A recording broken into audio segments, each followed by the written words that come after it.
And go. What's going on, guys? This is episode 162 of Painkiller Already. We got the standard cast and crew, and we got a nice guest tonight. We got Philip DeFranco himself. A bit of YouTube royalties in the house. Thank you for coming on, sir. I like YouTube royalty. Like I like the way. Yeah, I was thinking like OG, but I think YouTube royalty is better. Absolutely. I was kind of disappointed there wasn't diamonds behind him. Like I expected, like a diamond plaque. Frankly expected he himself to sparkle a bit. Before we started the show, he was wearing a crown and some sort of purple robe with a giant white fluffy collar, and he took it off. There were two women fanning him with palm leaves. Feeding him grapes. One of them was, there was another one feeding him grapes. And someone ran in quickly and touched his hair up just before Woody said go. So our sponsors didn't know it, but they picked a great show, I think. So our first sponsor for tonight is Cugsy and Pugsy. I almost certainly mispronounced that. You guys are going to want to give us you're going to want to break down your names a little bit better. Cugsy and Pugsy, though, these two guys absolutely love to play video games. And they like to share that passion with other people. So they post Minecraft videos, FIFA videos, and much more. So go check out their channel, and you will not regret it. Let me say something about Cugsy and Pugsy. One of the videos I personally enjoyed from their channel was their FIFA Call of Duty video. It's actually their main video on the channel. Just go to youtube.com/Cugsy Pugsy Studios. C-U-G-S. It's on the board. When I read, we get like a blurb on how, like sort of to prepare us for their ad. And I didn't get the whole share the passion with other people. I thought it was with each other. And I thought, oh, well, there's, a new twist. You don't see that in the gaming area a lot. Knock yourselves out, guys. Not judging. Right, so they're sharing their passion for each other while playing games and sharing it with us. So yeah, tune on in. I'm kind of. Are these guys like gentlemen of like the homosexuality? I'm not saying that. I'm just saying, you know what? Check out Cugsy. He hits a home run to start off the show. Wings of Redemption, the first at bat, first plate appearance. Go on. Could you repeat that?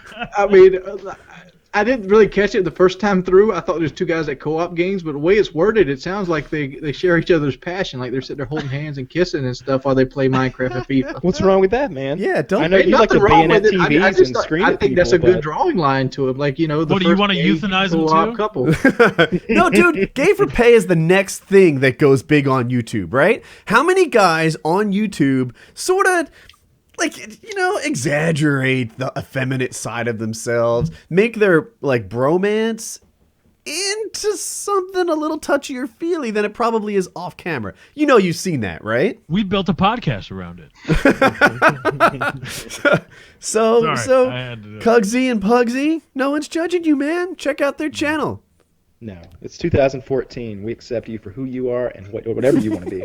Next sponsor. I just want to know. I want to know Wings's classification. Are they of the homosexual? Is that what are they gentlemen? I just don't want to go to the videos and see them bust a slob when they kiss. Bust a slob. That's all we have to say about our first sponsor tonight, who actually paid for us to say that stuff. So go check out Cugsy and Pugsy. It's $12,500, I think, for a quarter show. I hope that was well spent. Yeah, pesos only. Pesos only? Yeah, tax purposes. Yeah, something that's readily changed into other currencies. Just put it in the Swiss bank account. We'll be good. Kyle, sponsor 2? Oh, we're going full out, both barrels. Well, we discovered that the sponsors get more value when we lead them in the front instead of some guy being an hour in. Okay, so these guys are doing something for a good cause. It's the Wounded Warrior Foundation, Wounded Warriors 2014. It looks like they're doing a gaming stream, right, Woody? Yes, yeah. So there's a gaming stream. It's on January 25th at noon Eastern time, and check them out. They're doing a gaming stream. They only gave us the link to the YouTube channel. I'm not sure if it's going to be on YouTube or Twitch or whatever. It's Twitch here too. It's Twitch.tv. Oh, wait, no, I'm sorry. What am I saying? Yeah, so there'll be a Twitch link in the description, and they're doing a big event. 24-hour charity play. That's gonna be good. And go help out. Go donate. Go support the cause. So the Wounded Warrior cause, which is a good one. Mm-hmm. Absolutely. It's a good one. So that's sponsor talk. PhillyD. Hello. You have more interesting sponsors than I have ever had. I like that your sponsor. That's because we accept none but the best. Your sponsor is you most of the time, and I swear I'm going to start copying that. Like, hey, Yeah, man. this video brought to you by WoodyCraft.net, best goddamn Minecraft server in the multiverse. Just rock with it. Let's be honest though, that essentially is this show also, just like the bromance into more than the all of a sudden this is a shill for Woody's things. Which is fine. I mean, WoodyCraft is a great ass place to go. I played Minecraft there, and WoodyCraft made me love Minecraft. See, yeah. I don't hear any other Minecraft servers laying claim to best in the multiverse. That's kind of my thing, and that about covers most Minecraft servers, I think. And you say this show's a shill for my stuff, as if I would mention Netflix.com/Woody, coupon code Woody on scuff controllers, or WoodyCraft.net, my Minecraft. I think I'm pretty subtle about that sort of thing. Or YouTube.com/Xcapel. Hey, don't feel bad. I gave Kyle and Lefty a free month of Netflix for Christmas. Did you? Yep.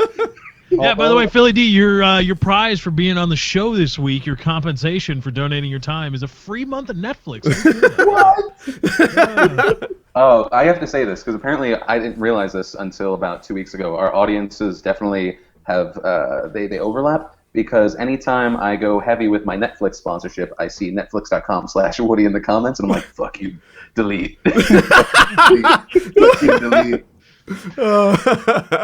Oh no, yeah, I'm a fan of Philly. So I remember it went along with, here's something unique. I do loyalty well, right? And like someone does something for me, we don't talk for 2 years. You still have like a positive balance in the emotional bank account, right? So it was a while back, I think. I wrote to you on Twitter and said, hey man, like I'm thinking about changing networks, or I've got, some sort of like YouTube business side drama.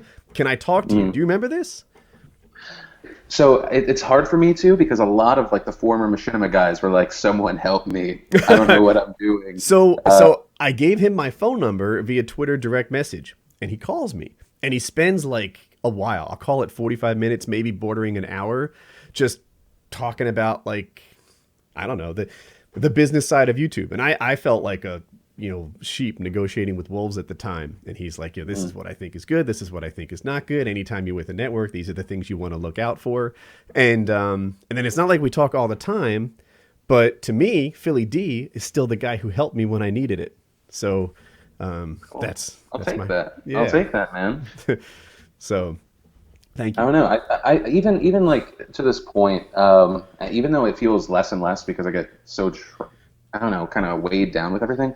It has to come down to YouTubers helping YouTubers. I mean, that's why I think like the Grace Helbig thing going on right now is such a big deal, because I don't know, it's just another example of networks trying to own YouTubers. What is Grace Helbig? Can you? So Grace Helbig, so she's Daily Grace. I guess she had the information's coming out now, and I had some talks here and there regarding it, but I guess she was part of My Damn Channel for some odd years.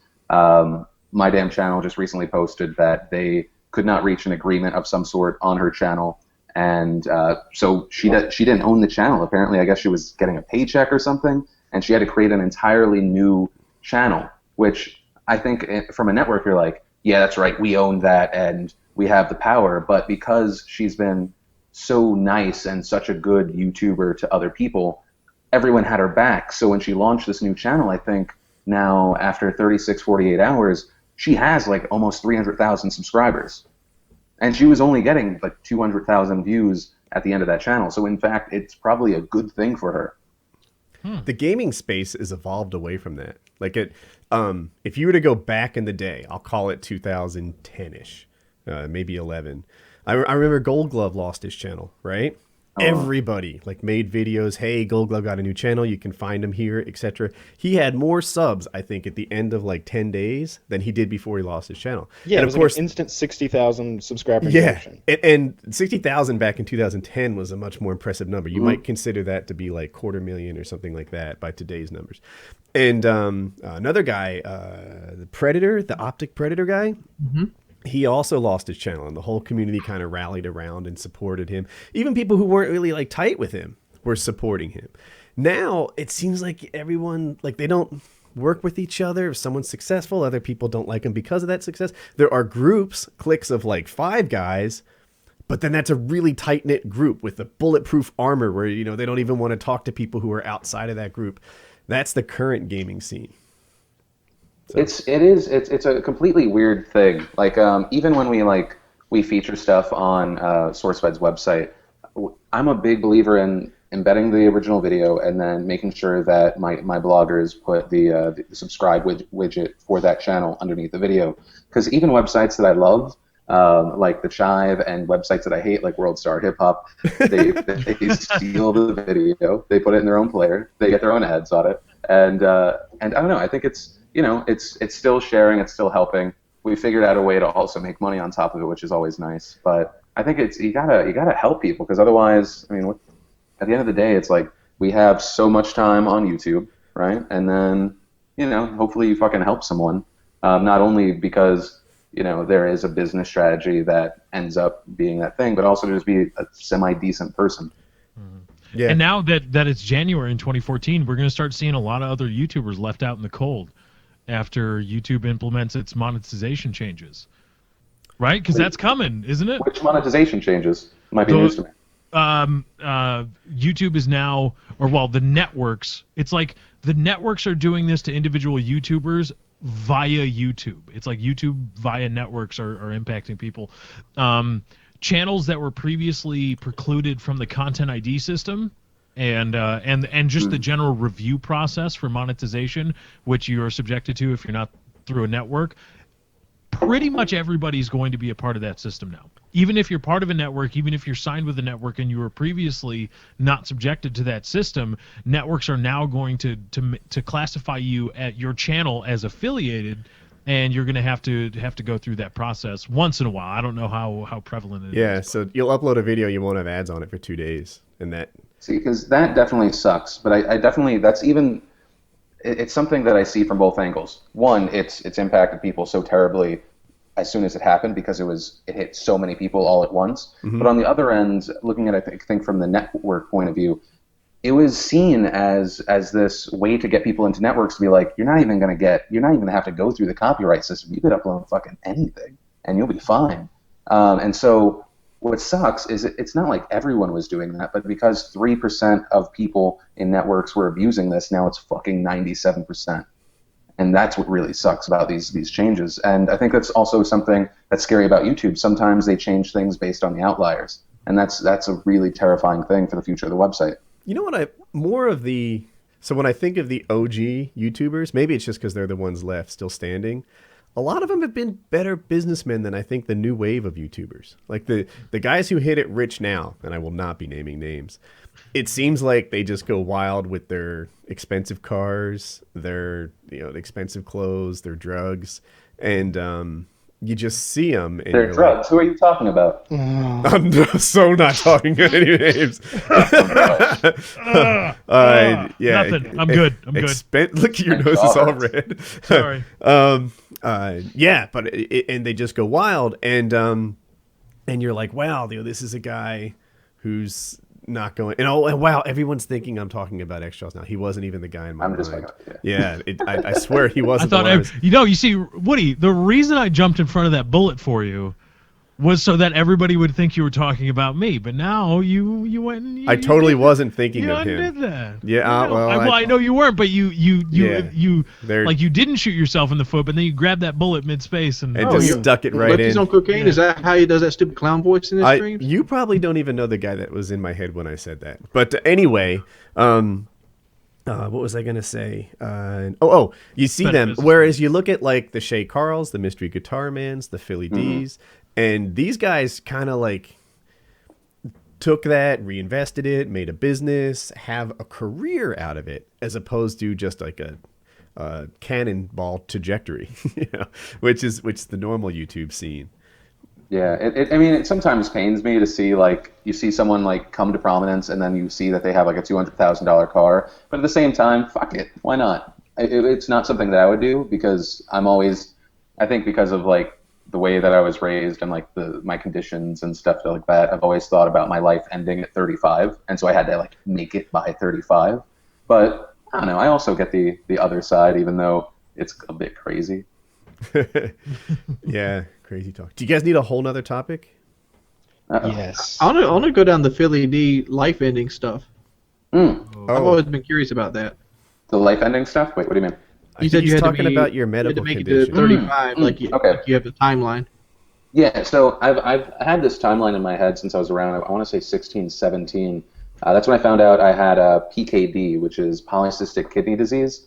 You can Google it. Make sure you have like safe search on if you go images because it can get nasty. That's not how I But- roll. Okay, good. You should never go image search first. I feel like that should be like a known thing on the internet. But my dad has it. It's a genetic thing, and essentially it causes your kidneys to fail. Now my dad's lucky because I put his story out there, and amazing people from like my community that watched me went to see if they were a match for him, and it turned out one of the people out of like the hundreds that submitted he got a kidney transplant. By the time I probably need a kidney, no one will know who the fuck Philip DeFranco is. So my whole thing has been, my dad was affected by PKD when he was like 35, 36. So I was like, okay, well, that's what I got to aim for. I'm going to still do stuff, especially since I have a job that's not like working in a coal mine. I can do it from wherever, regardless of like whatever my pain level is. But that's been like the fire under my ass since I was 17.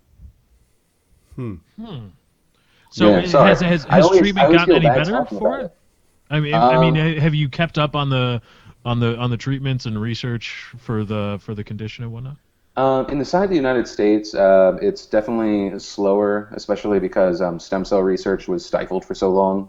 So outside of the United States, there are further advancements, but there's nothing that's like a cure. It's literally once it starts affecting you, here's what you eat, drink this amount of water, and if it affects you, it affects you. If you don't get pain, you're in that percentage. But I've been kind of raised as a cynic. And so my thing is, plan for I don't know what you do. You plan for the worst, you hope for the best. Getting everyone depressed already, bro. No. Yeah, that's but okay. So just so we don't end it on a down note, there is a certain chance, or I guess an uncertain chance, but there is a chance that it isn't as bad as perhaps Wikipedia or WebMD may make it seem.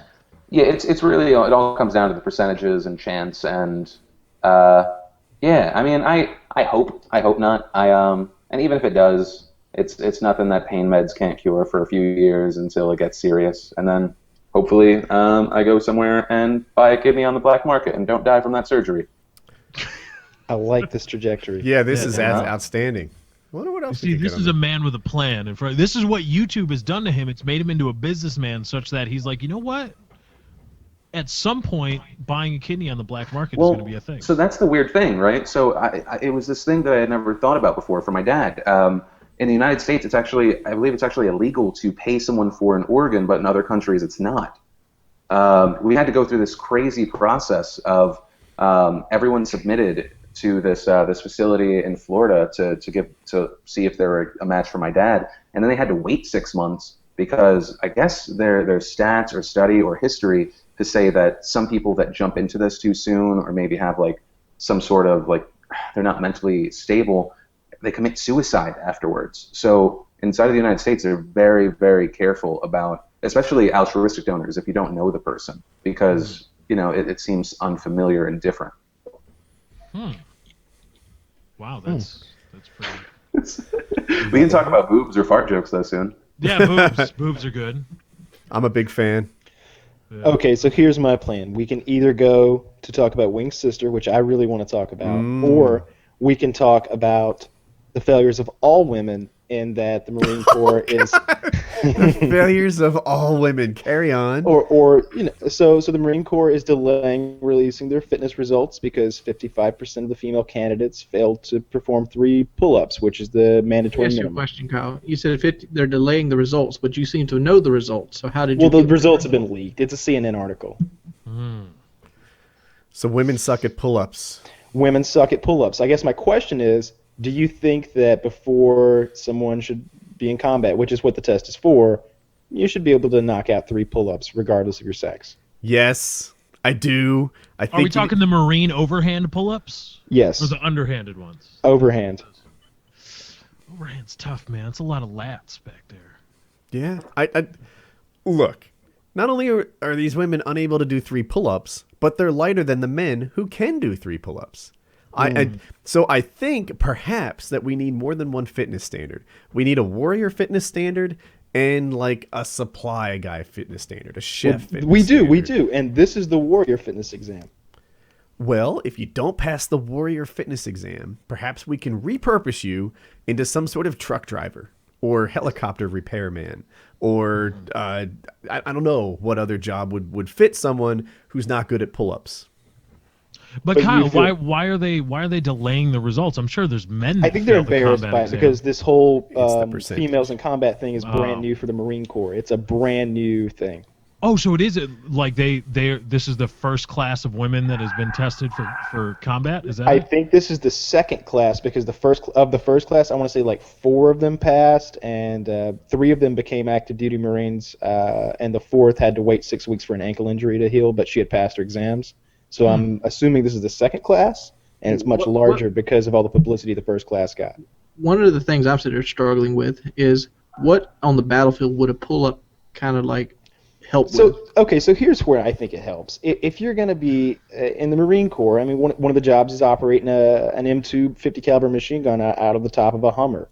You got to be a man to operate it. You just do. Even if it's really mounted? hard to operate, even though it's mounted, because charging it is, you know, when you ask someone like, how do I have to pull this thing? The response I've always gotten is, pull it like a man. That's literally what they say. Mm-hmm. Like it's not so much physical intensity that any of you would find it difficult, unless maybe you were a small dude or a female. What if Lefty's wounded and someone's got to pull him somewhere safer? Right? You know, how are we going to get Lefty back on the Humvee? Yeah, but you get to use your legs when you're pulling somebody to safety. Don't forget, I'm in a wheelchair. Oh, come on. Every time you see... We can just wheel him into the wheel. Yeah, there you go. That's it. I'm just saying, like, you get to use your legs in that situation, whereas like a pull-up's all upper body. We got to And get I'm him not into the chair. advocating- No, this is just a fitness thing, or not even a fitness thing, a strength thing. If you're maybe you're not pulling him, maybe you're throwing him on your shoulder and you're taking him 50 yards. Maybe you're, I don't know. Even then, that's legs again. It's not okay, just so legs. Wings, let's make it not about combat. Because this issue has been prevalent for a long time. Let's make it about being a firefighter. Because for a long time there was a big issue about whether it was a good idea to have prospective female firefighters have a different level of fitness needed to be able to be firefighters. I can tell you Whether right they have now, to Lefty, fireman carry women this or should be that. in a firefight, and here's the big reason. What if you're in the foxhole with somebody in a war, a real war, not an Afghanistan war, We're sending and there's firefighters dogs Oh my wandering gosh. around that can smell the blood leaking out from her legs? Oh, no, he Oh didn't. God! Oh my no. God. This motherfucker just went to menstruations as the weak Wow. point of the female What about combat. bears? Oh what my about bears? They can First sense of that all, too. let me just go and separate myself now. I was not advocating against females in combat. I was advocating for higher strength. I physical love that fitness because you're levels. like, I get what you're saying about strength, but what about their vaginas?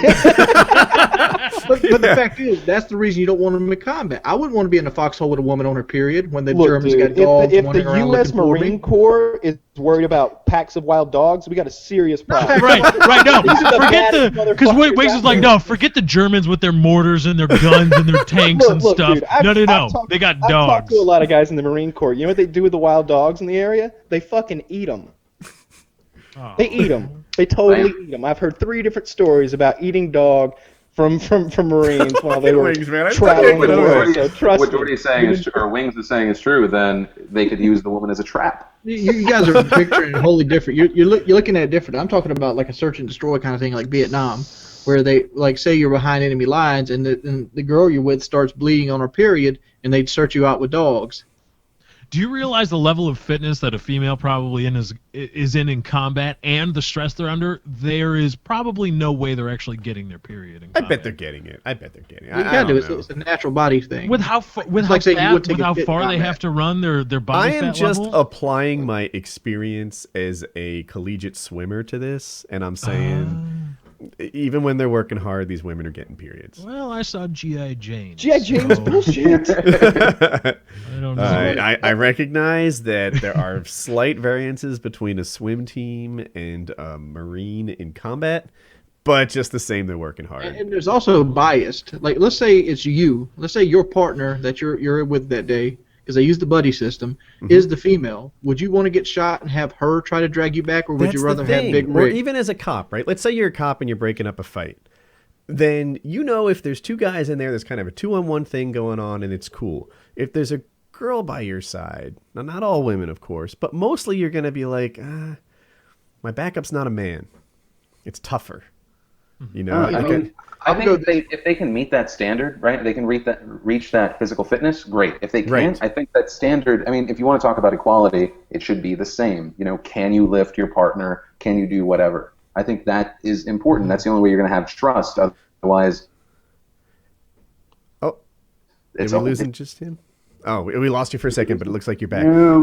But yeah, no, I'm with you on that, right? This is not an anti-woman thing. This is an anti-someone who can only do 1 or 2 pull-ups thing. That's the issue that we've got cooking here. That's exactly like firefighters. Like if your job is to be able to, you have to be able to carry people out of burning buildings, then you better be able to carry people the equivalent weight of your average human out of a building. I mean, so what? You're a woman. That doesn't mean that you're. What are you only going to get the light people? I mean, especially because firefighters are a little bit different because I actually got to see the firefighter test this week, the physical conditioning test. Oh yeah. You got to take a 5-pound hammer and be able to knock it's like this metal thing 5 feet, and then you got to be able to carry your full gear up like 20 flights of steps. You have 15 minutes to do both. What about dead? There's no like dead weight carry. There's no dead weight lifting or anything like that. If you can do the sledgehammer is all upper body. Okay. I was hoping that the test would be more analogous to what they would actually be doing in the field, because that makes it easy. Like if your job is doing military presses, right? And then the test for your job is, well, you have to be able to do military presses at this weight. Then it's really easy to be like, well, you can't do your job. If you can't do your job, well, how are you actually going to cry discrimination or whatever? I think the test has been diluted because you have older gentlemen in the fire department that wouldn't be able to pass the test if it was hard. Is the test to get on the same as the test to stay on?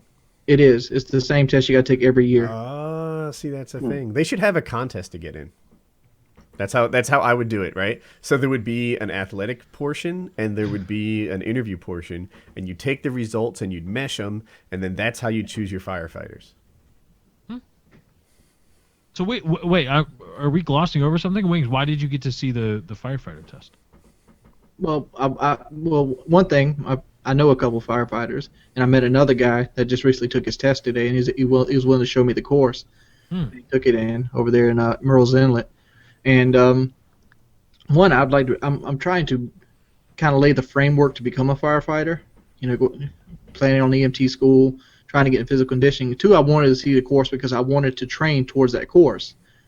And I think that'd be cool to integrate videos of me training to be able to complete that physical fitness portion of the firefighter course. I hope I'm not calling you out. Swing a sledgehammer. Did you break 400 yet?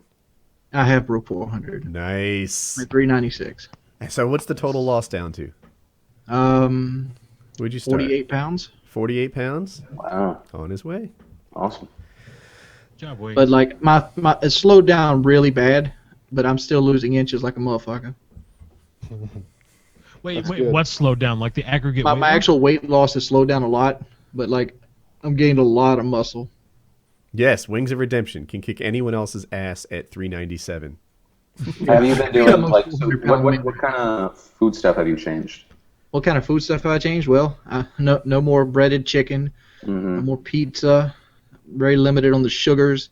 I drink over a gallon of water a day. I try to keep my carbohydrates towards the morning time.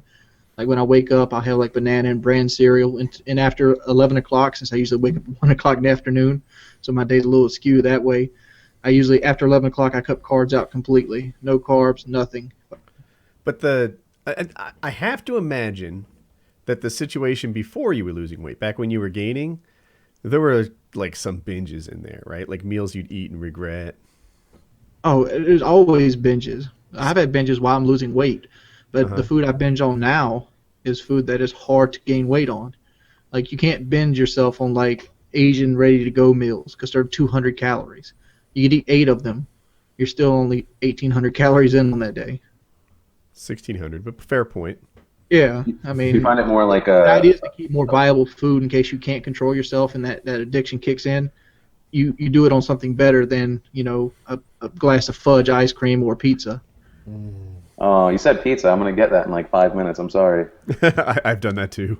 I need to. I'm like my New Year's resolution for me starts on the 6th. That's what I said. I'm like, I don't. It's pizza. not a New Year's resolution for me. Like my Yeah. buddy Yeah. Kyle helped me get this started, and I don't want to lose it because this is the first time I've gotten to this point and was physically strong, not just I've lost weight and like beforehand I've lost 60 pounds before. That's happened. Starved off 60 pounds before, but now Yeah, I've starved off 60 pounds before, but you feel wore out, you're tired, you don't feel like you've accomplished anything because you still feel like you're 440 pounds. But that's happened before. But now I feel good. People notice the difference into you because when you starve off the weight and you work off the weight, it's two different body styles. And Yep. Yeah. and you feel better. I feel strong. I feel like I could take most people in like a physical fitness contest right now. But I probably couldn't, but I feel like I could. Did you hear what happened in Germany today? No, we didn't hear what happened, A Jeremy. bomb from World War II went off and killed a guy. No I way. thought you said Jeremy, not Germany. Did you hear what went off But in his name Jeremy was also today? Jeremy. It was me. Yeah, apparently this thing has been lying dormant since World War II, and it went off and killed a guy and caused all kinds of destruction. There's houses blown up and buildings messed up and all kinds of stuff. It was a big bomb. Why was And it near I looked houses? into it, and apparently this happens pretty regularly in Germany. Like 20 people have died in the last, Really? since the war's been over, of just Do random they bombs keep going these off. like idle bombs that fell off bombers just laying around? They don't like try to remove them. I think it was undiscovered until yesterday. So that unlucky guy. This today. leads into the topic that I've been holding since before the show. So, in war, winners write the history, right? That much is land is determined. And because of that, everyone that's ever lost a war has been the bad guy, right? In the US Civil War, the South, they were totally the slave masters. Germany, they were totally, they were killing Jews, Nazis, etc., etc. Nazi Where's is this a going? dirty word. Italy, even Japan. Japan, I think if you look at it, had some, I think, honorable fighting tactics, right? The kamikaze thing was brave. If Japan ended up winning after Germany dropped off, people would be singing the songs of the brave acts and honorable way that they fought. I disagree wholeheartedly.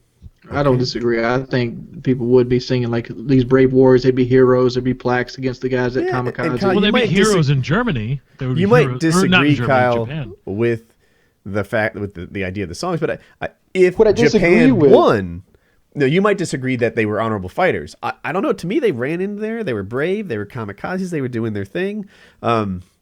But or maybe there's something I don't know. But I do know this: if they won, they would be the good guys because the winners write the history. And So World War II is a rare example in human history where things polarized in a way that wasn't about greed or power struggles or any of that. It was really about good versus evil. Now you could say bad things about Churchill and FDR and everyone that was really involved in the war for the Allies, but the core thing is Japan employed horrible tactics. Like when they invaded China, they raped, tortured, burnt people alive in the streets, horrible atrocities, and those were their neighbors. So wait, the they things burned that they people in did- the streets? How does that compare to the atomic bomb?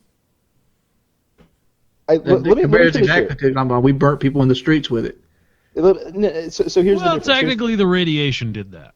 Yeah, but we Well, did it technically, big. the We did flash- it There were a lot Texas of style, proponents. I right? know a We lot went. about- We didn't just burn a person or two. We burnt a city. No, so we call them firebombings. So the way you firebomb a city, and the Allies did this a lot, is you studied the weather patterns. You didn't just say, okay, we'll go bomb them Friday because Friday the skies are going to be clear.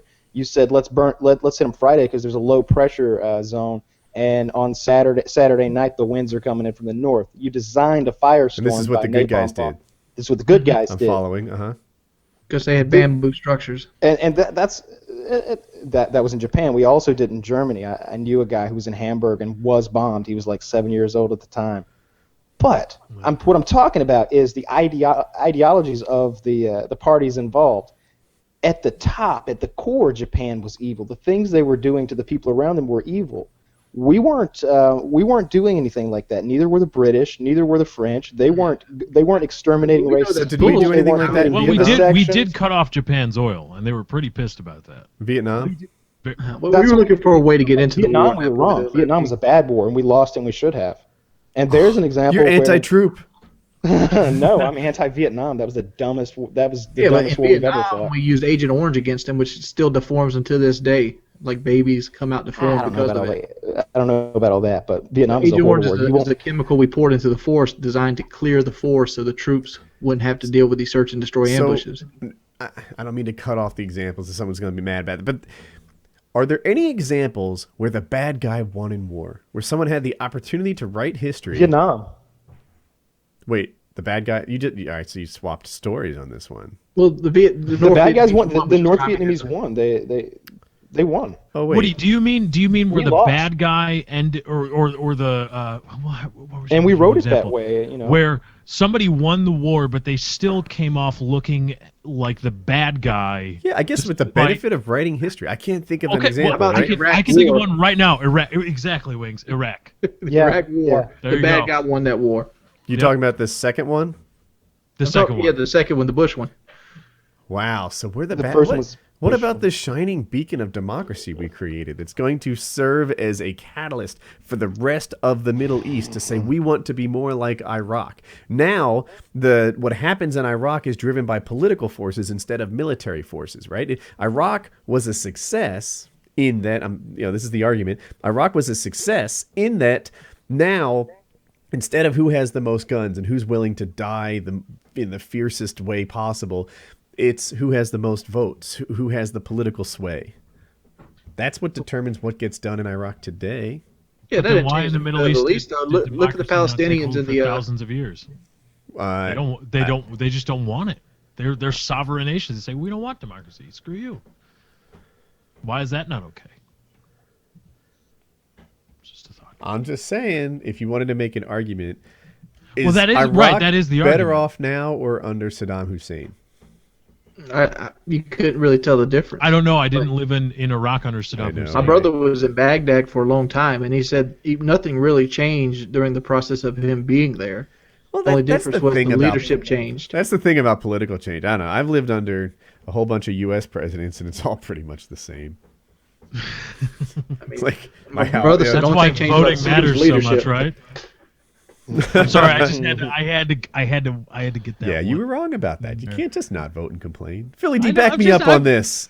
Come on, Phil. Come So on. here, choose a side. Here, let me lay it out for you. All right, can I just present my? Once you're done, Woody, can I present my? Yes, you position can. before? You Okay, can. yeah. Although I'll try and do it so fairly that you will hardly have to update it.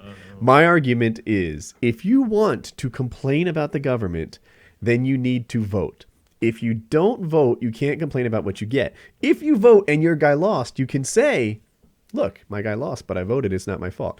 If you vote and your guy won, you can say, look, that's not what I voted for. That, these are not the campaign promises that I expected. He did something other than he said he was going to do, because that's the case when you don't get it and you vote for him. So the argument I have is, you can fuss all you want, provided that you vote. If you don't vote, then you can't just complain about what happened. Lefty, do you want to add to that? I choose to paint it in a different light, in that if you go to the polls, right? You go vote. You do whatever you want. And then you elect officials who screw everything up, and then you want to complain about why is everything so screwed up, so screwed up, and I can say, well, I, who stayed home that day, had nothing to do with why everything is so screwed up. You all went and elected these people that screwed things up. I stayed home and did nothing. And I was trying to look up the George like Carlin voting. quote, but I couldn't All find it. right. So we can I could go throw back mine and in forth here? forever. Why don't you go silly after thought. PhillyD? Who's right on this? No, that's a silly thought to say, well, I stayed home and so I'm not part of the problem. I You're also rest not my part of the case. solution to that. There it is. We have a winner. Well, let me throw mine I'm in. sorry, I cut him off. Like the last two campaigns, it was Barack versus McCain, and then Barack versus Mitt Romney. Mhm. All right, the first time I would have voted for McCain. Second time I would have voted for Barack. Wait, would have? Go on. didn't vote either time because I didn't like either candidate. All three candidates I didn't want in the White House. Mm-hmm. So I didn't want either one of them. Let me But I ask know you a which one I question. would have voted for, and after looking at the initial stats, my vote would have mattered either way. First one, I he have a lost by question. more than one vote. Second one, he won by more than one vote. Does that automatically, destroy any credibility I have against the government or what I would wish the government would do? Do any of the third parties ever stand out to you?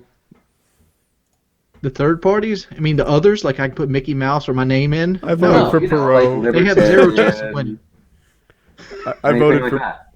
Oh, which one did you call out? Like the Green or Libertarian or something? No, like libertarian, like anything like that. Because I mean, you also need to think of like the more they get, I don't know, any awareness out there, then it becomes less of a two-party system. Even though people will say, "Oh, you didn't vote for one of the two, you wasted your vote." It's less of a wasted vote than if you just didn't.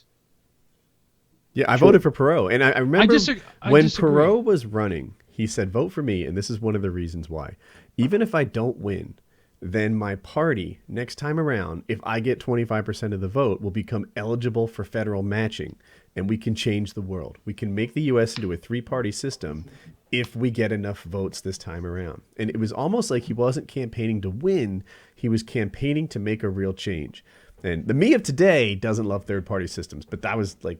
I think it was the first time I ever voted. Well, I like that idea, but I think that has to come from the legislature. But I disagree that not voting doesn't mean anything, because if not voting was meaningless and has been viewed as meaningless for time immemorial, then abstaining wouldn't be a way to cast your vote, because when Congress goes to a vote, there is the option to abstain in the rules of Parliament. And that general idea, the act of abstaining from your vote, like I have a vote but I choose not to say anything on this subject, is in fact a way to... It's rarely done because it's such a cowardly act. Carry on. So are you saying that abstaining, because I understand abstaining if you're 100% or like you're against the government. Like if there's, I mean, do you want to vote for yourself? Do you want to do, I mean, just being a part of it, even if it's superficial in some way, it's still doing something. But is not voting, isn't that still a part of the system? No, it's just a lazy man's excuse for not voting. It is. You gotta vote. Why is it? Why can't it be? Voting is No, really I choose smart when you choose say none it. of these. And therefore, it choose is none as of if you did not exist. Uh-huh. It's not like, see, all right, so here's the difference, Lefty. If you went into a voting booth and voted none of the above, then I might be on board with you. But you didn't do that.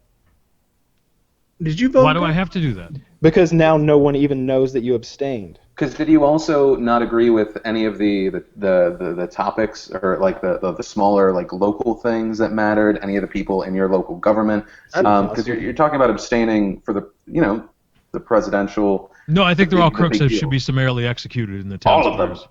I love blanket statements. All They're my of favorite them. kind of Just statement. complete every single one of them. You'll chop off enough. You'll get enough of the healthy tissue that the ugly tumor, the malignant tumor, will be removed. Even that school bond You'd be that was best friends either with my wasteful father. spending or a thing the children really needed, depending Yeah, on just where you execute them stand. in front of their children. Don't care. What method, Put them in the town No. square. You Lefty, always what got to go method back of to the execution would you execute them. recommend? Were you going to burn them in ovens, Lefty? Was that your method? Maybe gas them. Well, I did. Lefty? My girlfriend did make me watch the. Oh, what was that movie? The Lefty's always been a fan of something Maine, in but the striped I don't know why. pajamas. Oh, the boy What in the was that striped movie? pajamas. Yeah, that movie. That was like I watched the end of that and I was like, oh, dude, I did not like. Towards the end, you could see it going there, and then it went there. You were hoping like maybe there's gonna be that last moment where they're not gonna do what they dude, do. There are no feel-good Holocaust movies.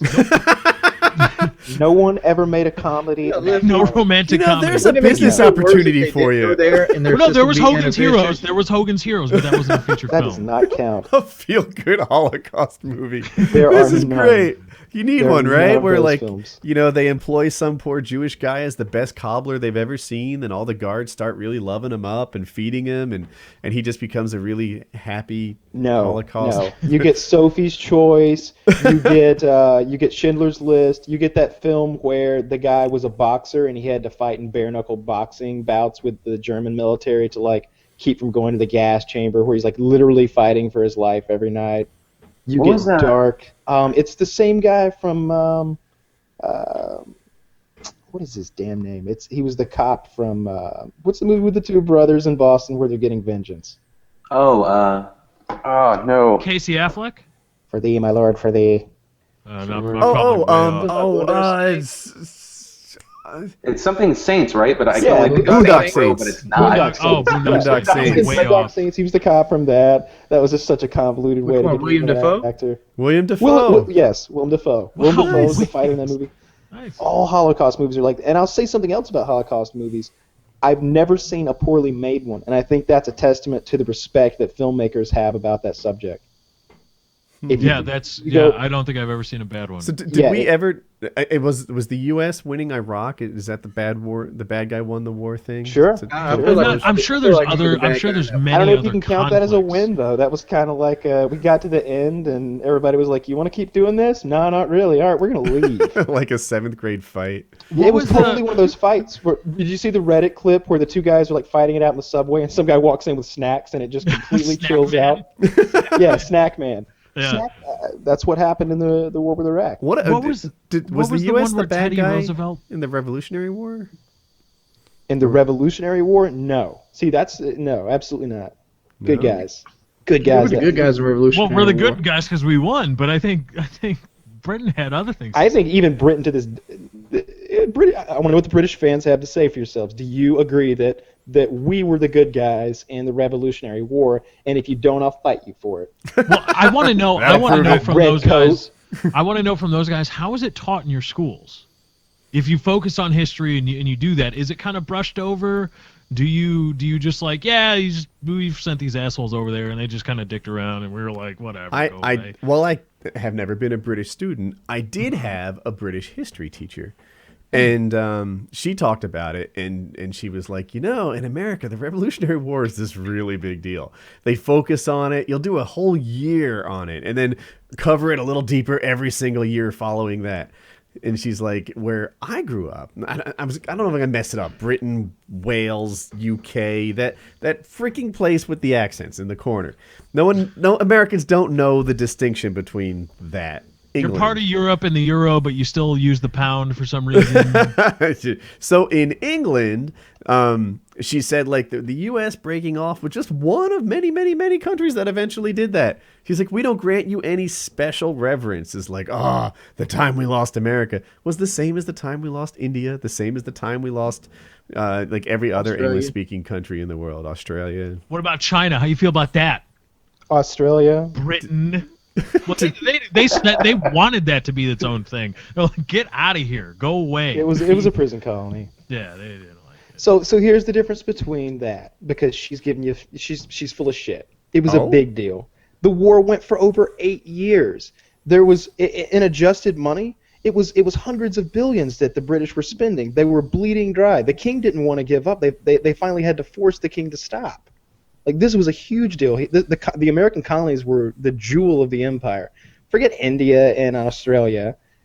Look at how expansive America is. I think you're knocking Australia as a bunch of kangaroo humpers, and I don't think that's I'm cool knocking of you. Australia as a place so treacherous to live that they made it a desert. prison. Before There's the show only a tiny started, part of Australia Kyle that is was even like, inhabitable. screw those eucalyptus-eating kangaroo humpers. Australia is not significant. This is what he says. Was a dick. He When the deserved cameras it. aren't rolling, he's like, fuck the shark infested. No one likes the Aussies more than me. But I have to be serious when I say, if I am the king of England and I own both the continent of Australia and the 13 colonies, I think the 13 colonies are much more valuable, since the rest of that continent isn't covered in a evil desert full of poison. And you say that because they're a bunch of crocodile wrestling, Surrounded koala by reefs cuddling full of kangaroo sharks humpers, and poison right? jellyfish. There's a reason they made it a prison. Have you seen the pictures on Like, Reddit? out there like, oh, shit, this Tarantulas sucks, the size man. of your face. My favorite part about Australia is that you can talk shit about them and they're cool with it. They know it. Imagine if I had called Mexicans anything, right? It'd be crazy town, right? Oh my God, Woody's racist. But you call some guy a koala cuddling, crocodile wrestling kangaroo humper, and they're like, that's pretty funny. I'll tell you what, though, Foster's is actually surprisingly delicious. Australia's an amazing place. The women there are probably the most beautiful women in the world. Slovakia, I don't know what you guys wherever do that No, to them. I think it's all the happens. venom. Like Norway. yeah, Iceland. Oh, But I will Iceland. say Australian women are in the game. It's They're in the incredible. team photo. They're in the team. But you live in the land that God forgot. Like, it's a real wasteland there.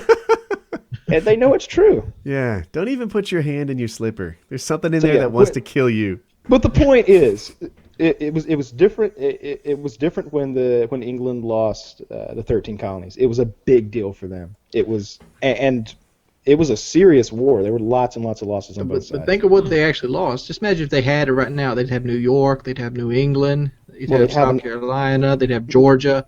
All these states would still be England if they didn't lose that war. It would be an interesting timeline to look into. I'd like to see a movie based around that. Like, what if the British Empire had sustained itself and... Well, there was a Quantum Leap episode. Does that work for you? No, that's not good enough. Scott Bakula does not going to be able to portray the future film that I want to see. Poor Scott Bakula, I think, had perhaps the weakest of the Star Wars TV shows. He went on and he got a Star Trek later, though. They made him captain of the Star Trek Enterprise and like the prequel Star Trek. And Yeah, that's what I'm talking about. Seasons. Oh yeah, he did all right. You don't think that was? You think it's that or Voyager? And I think. All right. So was, I disagree with you. Next Generation is my favorite. I like the original because Kirk literally fights lizard men and fucks green women. But original's cheesy, campy bullshit. But yes, the Jean-Luc Picard one was really good, and the Deep Space Nine one was really good. Everything else battles for third. Here's why I like Voyager. I like that it's a female captain. I liked all the actors in there. I thought they did good jobs, and I like the idea that they're in a whole different side of the galaxy that the Star Trek universe had never gone before. But you also had Jerry Ryan after like the third or fourth season wearing this unitard thing. Mm-hmm. And if you don't know who Jerry Ryan is, she was on a show called Boston Practice on Fox for a couple years. Very, very attractive blonde lady with blue eyes and really well put together. And she's basically wearing spandex unitard on Star Trek. She was like the half Borg lady. And she had like the perfect female figure. But I'm going to go on record as saying Captain Janeway, under 3 pull-ups. Totally under 3 pull-ups. Totally. Yeah. But then you get to Star Trek Enterprise, the one that Scott Bakula was on, and you had Jolene Blaylock, who was also wearing like this skin-tight spandex thing, and she may be the most attractive person who's ever been in a Star Trek thing ever. Just difficult to watch an episode of Star Trek without masturbating. Do you remember the most recent Star Trek where they showed that woman in her bra and underwear? The movie? Yeah, the movie. Yeah. I didn't watch it. There was an outrage over that. They're like, this woman is in her bra and panties, and it really didn't further the plot. I'm like, you're outraged over that? No, new rule, Star Trek requirement: one hottie in bra and panties every movie. That added was Ashley Green, right? What's that? Was it Ashley Green? Is that who it was? The one who plays Uhura? No, I'm getting her name wrong. I don't know. But I feel like when they filmed it, they were like, "This is in the trailer. Perfect." I know her as the blonde hottie from Star Trek, and that's. She's. Yeah. I think next Star Trek that comes out, they should have her in her bra and underwear again. I want them to work Aziz Ansari into the cast somehow. Just like cameo. Come on, put him in there somewhere. He would do so well. He'd just do something cowardly. As an ensign that gets sent down as an away team and gets murdered. Yeah. Oh no! Like put him as a fun-loving. And doesn't want to do it the whole. I'm not going there. No way. Right. Just like refusing to do his duty. And he's on his Star Trek iPad or something. That guy is so hot right now. Not physically, but like his career. Oh come on! I'd blow him. He's doing really great things. Not only would I, but I have. But yes, his career is so peaking. Like it's if he does a comedy special, it's blowing up the world. This guy could post a photo of him on Twitter drinking a milkshake, and he'll hit the Reddit front page. Like everything he does. So he's so recognizable right now, and my girlfriend and I are such big fans of him. We were watching a Kanye West. First of all, we started watching Kanye videos because they're hilarious, and we were watching those Kanye outtakes from his interviews, which are also hilarious. If you just where he spouts nonsensical things about. Yes, it's almost as good as Mike Tyson. Almost, not quite. But we were watching this Jay-Z Kanye West video where they're like tooling around on like a runway with a pimped out Bentley or something, and there's a quick frame, and I'm talking about less than a second, of them just kind of jumping up and down and partying in front of this badass car. And there's maybe fireworks in the background. And there's Aziz Ansari right between them wearing a purple suit with his hands in the air. And I'm like, holy shit. He was not messing around when he talked in his special about hanging out with Kanye West and going to this guy's house and seeing the ridiculous things that he's up to. There he is with Kanye in this music video. And I don't know how many people noticed it, but it's totally him. We had a freeze frame. Comedians are really, really weird, though, because like if you see them live and it's not their special and they're just testing stuff, like you can sometimes see, especially I saw Aziz bomb in front of about like 3,000 people in Georgia, and it's such a weird thing. Like if you're in LA, you see Dane Cook bomb in front of like 300, but it's so weird. Yeah, that's every night for him. Yeah. Oh, poor Dane Cook. Poor Dane Cook. I like Dane Cook. I heard Bill Burr talk about Dane Cook, and he said when he first heard Dane Cook stuff, he thought he was the newest, like best thing he'd ever seen at that time. And everybody that were his friends that were comedians that were on the same level as Bill Burr all thought the same thing, and a lot of them were jealous of him. But he sings the guy's praises. I like Dane Cook. I missed the memo on why we're supposed to hate Dane Cook and Nickelback. I was about to say, and Nickelback. I just posted a Nickelback joke, so I'm as guilty as the next guy on that one. Because Spotify recommended Nickelback. They're like, here, we think you'd like Nickelback. I'm like, what the fuck? But his new stuff, especially if you see him live, it's kind of weird. It's all about like banging fans and models. And his old school, like I grew up and I went through college listening to the guy, and I loved him. He's less a comedian, more a storyteller. His His Vicious Circle tour. I somehow lucked into seats that were really close, and I like saw him, and I was like, this guy is God. My first year on YouTube, I was just like a bad hack job of Dane Cook, and like, but I don't know. There's something where I feel like you lose that thing that ties you. I've heard things about Aziz that seem that he understands the common guy, but I feel like that's maybe what Dane Cook has lost when I see him still. That's definitely possible. I haven't seen any of his new stuff. I was thinking of the same tour you're thinking of that really just blew me away. Yeah. I've heard stories of Dane Cook, and one of the reasons that you see, this is another thing, because I don't know to hate him because of this. Like, why am I supposed to hate Carlos Mencia because he steals jokes? But I don't like Carlos Mencia. Right? But like, but Carlos Mencia is egregious about it. Like, he doesn't even give a fuck. He's like, this is mine now, fuck you. But I heard a story about Dane Cook approaching a younger comedian in L.A. and going to him and like, hey, like, I don't like you. And he, like, this one comedian A, heard that Dane Cook didn't like him. He's like, why doesn't Dane Cook like me? And Dane Cook approached him after a while and said, you're stealing my essence. And he was serious about it. And after that, after hearing that story, I heard it on a podcast. Somebody that's watching on the Painkiller Already subreddit can probably figure it out. But there was a story about how Dane Cook doesn't like this one comedian because he claims he's trying to steal his essence. But I bet there's some people that might talk to Dane Cook about you and say, yeah, he's a racist. They call him that all the time. Maybe it's not true. Maybe he's not insane. Maybe he doesn't think people are stealing his essence. That's all I'm saying. I want to think the best of Dane Cook. He made me laugh. I don't hate Dane Cook. I just don't think he's funny. Did Tosh even his old stuff start on YouTube? For some reason, I have it in my head that Tosh started on YouTube. Is that true? His style would really lend itself to YouTube. I don't know. I know. I loved Daniel Tosh's, I think, 30-minute Comedy Central special was widely passed around. I was like barely on his show, and I've been tweeted about it like 1,000 times already. How are you barely on his show? So I was on a panel speaking about running a Minecraft server at Minecon. And a young guy came up with a speech impediment of some sort, and he asked how much dedicated RAM his server needed, but he didn't say it very well. He said, how much data-weighted WAM it needs, or something like that. And we didn't understand him at first, and he repeated it, and then we answered him, kind of respectfully. And so like 90% of the clip is this kid struggling through his words, and then the last 10% is the panel, including me, answering him. Or starting to answer him. They cut off us because we're not the funny part. And, I'm the last guy to make fun of someone for having a speech impediment. PhillyD, if you don't know, my son has one. And, but I, somehow unwittingly played a role in this guy who is surely being tortured at school. And it's not cool. Yeah, that sucks. I remember that. I didn't think of it from that angle. I didn't think of it from the kid's point of view. I stole my video to True TV. For some reason, I felt like the kid knew that he had a speech impediment and was just owning it and didn't care. I like to think that's the deal. He was up there and his mom was right next to him, and on the second pronunciation his mom started to help out a little bit. We kind of got it after the second time he said it, but she was starting to jump in and rescue him from his moment in the limelight.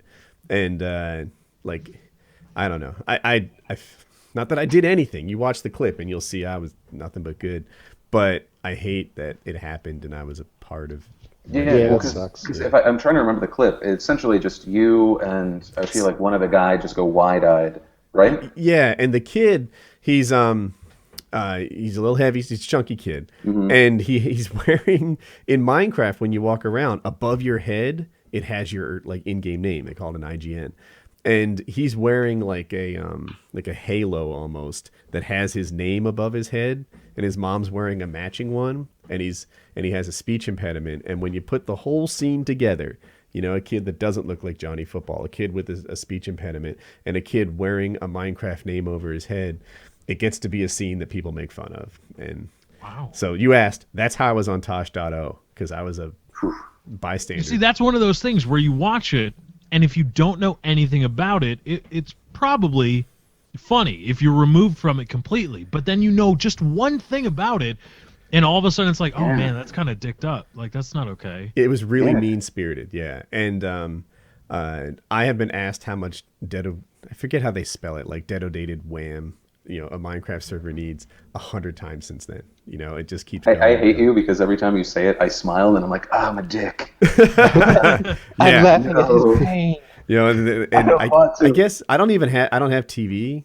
Tosh.0, he's a TV guy. Is he on Talk Soup or something? What's his deal? So Comedy Daniel Central. Tosh, I don't think Talk Soup is a thing anymore. I think it's an old thing. I like Talk Soup. But he has a Talk Soup style show, right? That's just he just looks at clips and then adds his inane commentary. He has a clip show. Most people know him because of that now. And then he's a comedian. I like his other stand-up specials. He's a cynical, weird, hateful guy. I kind of like it. Well, anyway, I guess I don't want to be on the side of the hateful, and especially this kid. Totally. I'm going to estimate him to be 11 years old. That's a little young to pick on. So anyway, that's how I was on Tosh.0. Is it .0? I don't even know. I think it's .0. Okay. Yeah, Tosh.0. Yeah, I think they say .0. So yeah, that's my thing. Tosh.0.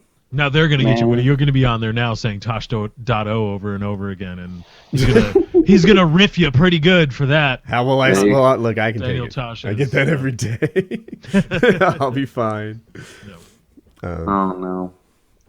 Yeah. So, do you know Philly? Do you know any how do I say this? I don't want to seem like I'm. You seem to be big enough in the YouTube game that you transcend just YouTube fame. Do you know what I'm talking about? Do you know anybody outside of the YouTube entertainment industry? Do you know anybody outside of that realm, or does anybody know you? And is there Are you also hanging with Kanye, the Bee? Kanye, right. Are you getting hit up to go? Is it true that you dated Taylor Swift? I heard a rumor that you and Taylor Swift were in. Are you also going to marry Chris Humphries? Or there's a song about you. No, man, it's weird. I think the reason that the getting recognized and VidCon and stuff like that is so fresh is I'm just in a studio for 12 to 16 hours a day since I launched SourceFed, and I'm never out. And so I'm I was a weird human being, and then I got kind of normal, and then I'm just kind of a different weird human being, and I don't really know anyone outside of YouTube. Even most of my friends, my closest friends are actually two people that don't work for me, which is hard because everyone's in the YouTube game, and you have to try and not hire all of your friends. But no, I don't know many people. I try and stay away from the people I actually idolize because I find most of the time it ruins it. I don't know. There was a story about Sylvester Stallone that came out, and it was he was charging it was several $100s to get his signature, and I was like, no, Sly, I loved you. Growing up, you were my favorite person. Please Wow. don't let it be true. Yeah, you Yeah. wouldn't think he'd be doing that. Like, because I think he doesn't need money. Like, I I get the think it's more to idea. do with people not asking. What do you mean not asking? Like, if you charge several $100 for your autograph, less people will be more likely not to come get your autograph because they're like, oh, he charged $200, and then it goes by word of mouth. Then less people ask you for your autograph.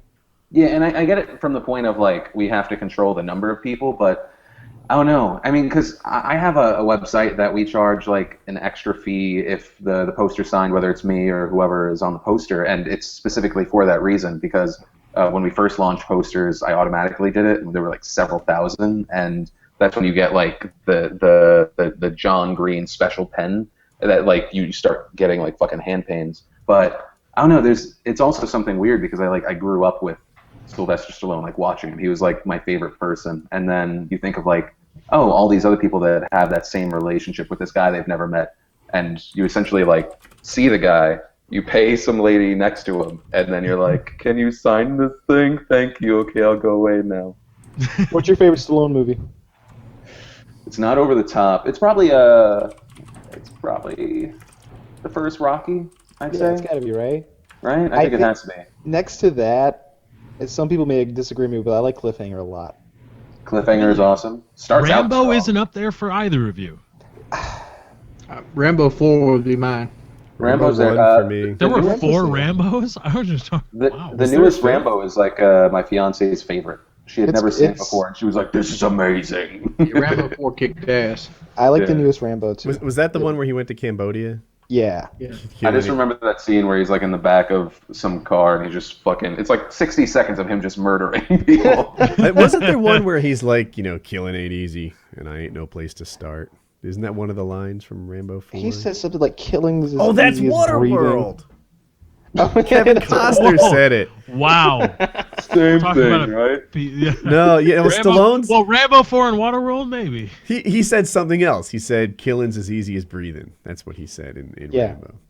I don't know. But wait, so question: do you guys like the Expendables movies? Because I haven't seen them. I only saw the can't first watch it. one. So Wings isn't the movie buff that I am. I saw the first one, and I thought it was good.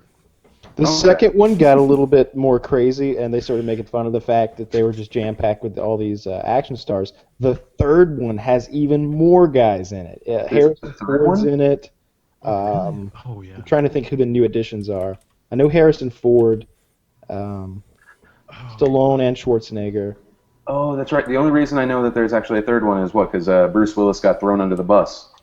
Oh, I didn't see that. I just saw a Reddit post whenever the teaser trailer was launched. And it's just the whole cast standing there. Jean-Claude Van Damme's the bad guy. Yeah, I think Stallone said Bruce Willis is a greedy bastard. He wouldn't do the movie without more money. See, I could watch it because it's like it's if you go in there expecting, I don't know, whatever, some great cinematic adventure, you're not going to get it. But if you go in expecting a popcorn action flick, like the popcorn action flick to end all popcorn action flicks, well then yeah, I mean it's good, decent fun. It's got Stallone and stuff. Is Throwing that comedy knives. that he's in good? The one with Robert De Niro? I want confirmation on that before I go see it. The boxing seen it. one, which Is is that a supposed to be comedy? Yeah, it's supposed to be a comedy. I thought it was going to be a boxing movie. I saw it tanked. I saw it only made like $6 billion or something, I think. Oh, really? Yeah. It It's looked not like as it bad. could be relatively funny. Have you ever seen Old Boy? Yeah. So Spike Lee tried to remake Old Boy, and that tanked severely. I think it only made like a couple $1 million. And Old Boy is like a really respected film by a lot of people. It's on Netflix for free if any of you guys out there want to watch a great movie. It's netflix.com/Woody. I was about to say, Woody, The how can free we get month. ourselves some free Netflix? How do we do that? I should. How do you be like Philip DeFranco and get your own free month of Netflix? Hey man, I'm not even going to mention my code. It's all about netflix.com/Woody today. No, dude. We did Old Boy. We have a movie club. It's the easiest way to fuck up someone's day. Yes, it is. That ending is wonderful. There's just certain that's a perfect example of a movie that does not need to be redone. That's a perfect example. And that was the cry that came out from movie buffs. Everywhere was like, "Wait a minute, no, no, no, no, no, no, no, no, no," and then he did it, and it apparently did really, really poorly. It got pulled from a lot of theaters. Redoing Jaws. Who the fuck would redo Jaws? Nobody's gonna redo Jaws. Well, you can't. I mean, it's perfect. Sharknado is the How greatest shark is film that? ever made. So How is Sharknado any good? no, it's It's got Tara Reid. It's about Tara a Reid is an example of bad movie. Whoa, shots fired, Tara Reid. Come on, PK, next week. Defend yourself. Wings. If you're not drunk. Do you Or want high to on tell something. the story about your sister? We can. Speaking of Tara Reid, yeah. I mean, I don't want to tell a story. I don't want to tell it word for word. There's a video out for that. Okay. But- But with the highlights then perhaps. All right, I'll give you the quick version. Quick version is this: heard through the grapevine, sister's on cocaine. Didn't believe it, so I decided to do some snooping. Came in one night, grabbed the extra set of keys for her car, went in her car, found a straw with powder-like substance in it. Didn't want to go get it tested out, so instead I went and got a $40 drug test at Walgreens. Popped that on her. She's positive with cocaine. Asked her questions. How do you pop it on her? Well, she tends to stay gone from the house 2 or 3 days at a time, especially on like Christmas break. Mhm. She isn't in school. So basically, when she showed up, she sets her keys down. You pick the keys up, put them in your pocket, and like, look, we need you to take a drug test. That's how I did it. Oh, and you have her keys in your pocket. So then Right. she like pees on a stick or something? Well, she had to go piss in a cup, 60 milliliters, Uh-huh. and then you take this thing that comes in a pouch and you stick it down inside of it, and has 5 little settings. Each setting is for a different drug, and if there's a line, she's clean. If there's no line, she's dirty. What was she dirty So- for? Just coke? Just coke. I think the thing is, I'm trying to remember because I had friends with issues back in the day. I think those tests, do you know if it's specifically coke? Because I think the tests also show the same result if it's crack. Crack wasn't done on this test. Like, there wasn't a crack. There was a marijuana, opiate, and amphetamine. Yeah, it would hit the same way for both crack and Right, it would. powdered Yeah, it could be cocaine, crack. But he found a straw with powdered residue. So what on did it. she tell you? Did she tell you that she done Well, one she time? didn't talk to me at that point. Okay. At that point, it erupted into a fight. As soon as that thing tested positive, Mm-hmm. my mother went ape shit on her, and I kind of walked out the room because I didn't want to be a part of that. Does that make sense? I follow. So, and when was this? This was New Year's Day. We did the test on her. I popped the test on her New Year's Day because I didn't want her to go out on New Year's night and her be experimenting with drugs. Because one, I live at the beach. I live in a town called Myrtle Beach. Well, I live outside of Myrtle Beach, but might as well, I live in the general area of it. So the beach is accessible. But during the New Year's and big holidays like that where people party, we have a lot of traffic stops. Like, they'll just check for drunks, they'll check for people. And dude, you go through there high on cocaine, you got cocaine sitting in the back seat. She's in jail. I can't help her there. Well, that's an immediate felony charge. But right? wait, you caught her on the 1st, right? I called her on the 31st. Oh, and that's why you Uh-huh. kept her in on that night. Yes. I wanted to pop it on her that night, so if she is doing it, we could stop her then. How did she react? Like, what has Very been poorly. her reaction? Very, very poorly. Like, she reacted in a way that startled me. Like, she reacted like it wasn't that big of a deal. Like, she basically let me know that she didn't know how big of the deal what she did was. And I started pointing out to her people that in our lives that drugs have ruined their lives. Like, I don't want to give full names, but we have a girl named Candy, which is I don't know how she's related to me, but she's related. But she was like the homecoming queen for Conway High back when she was in high school, and had 3 cars by the time she was Taylor's age, brand new. Had a big new house by the time she graduated high school. And then she got hooked on opiates, which are like pain pills and things like that. And now she's selling herself over there on the boulevard to try to get money to get a pain pill. How much? Yeah, she was a homecoming queen, you say, right? I don't know how much she cost. Yes, But you she doesn't do. look like a Just tell homecoming us. You're telling me there's a homecoming queen selling herself on the boulevard and you don't know how much? You're Well, not. first off, she was homecoming queen like 11 or 12 years ago. All right, that's what we're talking about. That's Yeah. only 29, 30. That's not that bad. Come on now.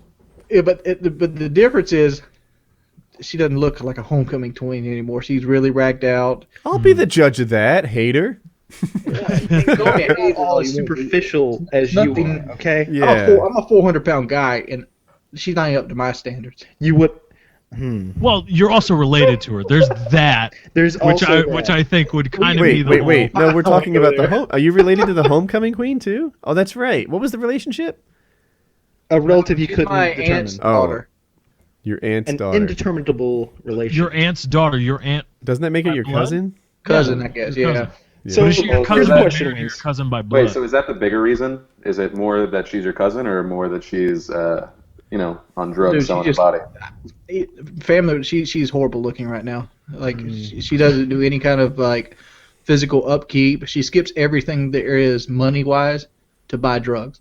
So Doesn't if brush she her was teeth, hot, doesn't wash her would hair. you go You're like trying a to get me to say previous what I guest put on my her? cousin, and no. Would you go like I a wouldn't. previous guest on your cousin? So my question is, Wings, Wait. all right. So a first cousin is when, so let's say your father's brother's child is your first cousin. We all know that. And then a second cousin is one step beyond that, and it goes on and on. At what point is it okay to fuck a cousin? And I'll ask all of you this. I'm curious. I say third. So a third cousin is fuckable. Yeah, I mean like That would be your grandfather and her grandfather were brother and sister, I believe. something like So- that. It's got to be way down the line. Is there a sexually appealing scale that knocks it over to 2? We're Right, gonna yeah. say this is a very attractive young lady. Whatever your ideal situation is, it's that minus like a 1.5 on the perfection scale. Okay, what if it's my aunt by marriage? What if it's her child from another marriage? Cool. That's That's third what I- cousin. That's third but- cousin? I'll allow it. To get That's back third. on top. Yeah, I'd say third. Yeah, I'd say third. If it's by marriage, at some point, if it's by marriage in the lineage, then yeah, go for But it. there's no. Well, I mean, if you're talking about no blood, then that's. Yeah, let's that's a whole rewind. different Let's story. rewind. It is blood, but it's a third cousin. It's your grandfather and her grandmother were brother and sister. How That's drunk the am I cousin. in this scenario? I think you're gonna marry him. That's Gonna second marry cousin. him. That's second cousin. This isn't is for the long haul. I'll go second cousin. I think I'm leading the class in this. it? Wow. And I think legally it's even first cousin, provided that like you don't have any first cousins in your timeline in a lot of states. I don't let the law guide these sort of things usually. I'm gonna say, if it's Yeah. a third cousin and she's very hot, it's Kyle a, lets the old tuning rod. go. He's got the tuning absolutely. for Break it. out the tuning rod on this one. The tuning. That's a good line, Wings. I like that. What is the tuning rod? Is So a that, tuning rod is what those guys. If you're gonna drill for a well, you bring out you bring out a guy with a tuning rod. He's got these copper rods he holds, and the idea is through some sort of magnetic field in the earth, whatever, he can detect water through sort of it's totally not It's real. bullshit. But Is it not real? Because I remember being in elementary school rolling around with fucking stupid sticks for 90 minutes. I think it's actually not real. It's Oh done. my God, I've that's so seen it stupid. done. I've had wells drilled on my property. He used the sticks 3 times, drilled 3 times, found 0 water. So either his tuning rods were out of tune or it's bullshit. I don't know. I've seen it used successfully, but then again, they're just drilling holes in the ground. So And I've seen Native Americans, Rainmakers. rain dance, and then they don't stop until it rains. wouldn't that be the ultimate Wait, power? we got off the Okay. sister Okay. cocaine thing. Yeah, so I wanted to throw a public announcement out there while we're on the is it first cousin prostitute whatever. Yeah. Kids, listen to me. It's obvious to everyone who's a step away, but somehow not to you. Unprotected sex makes babies. Drug makes poverty. I've said it many times, and everyone follows this path. Yeah, I can give a guy $1 million. If he gets into drugs, he won't have it anymore. You see some guy having unprotected sex, guarantee you, babies are to follow. Unprotected sex makes babies. Drug makes poverty. Drill it in your head. Tuning fork, no make Is water. the truth. And tuning forks don't work, unfortunately. And tuning forks don't work. So what is the plan going forward, Wings? What do you think, or do you have any ideas to set my her on plan the right personally, course? the one I see working the best is she loses all of her traveling privileges for 2 weeks. Then you give it back to her. If she does it again, you make a more stern punishment. Did she give any implication on how long she's been doing this? How many times? I'm going to assume it came in with a new boyfriend because the boyfriend she had before him was, a clean-cut little 16-year-old boy. Mm-hmm. She's 16, right?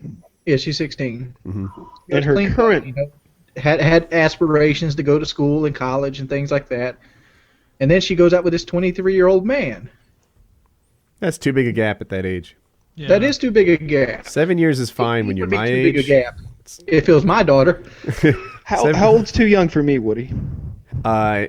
17. You can special Whatever the rules. law is in your current state. Now, 16 Wings, with I have a consent. question. Wings, she lives in your house, right? Like Right. that's her primary residence. Correct. Well, kind of, sort of. She you- bounced between this house and my grandma's. But are you?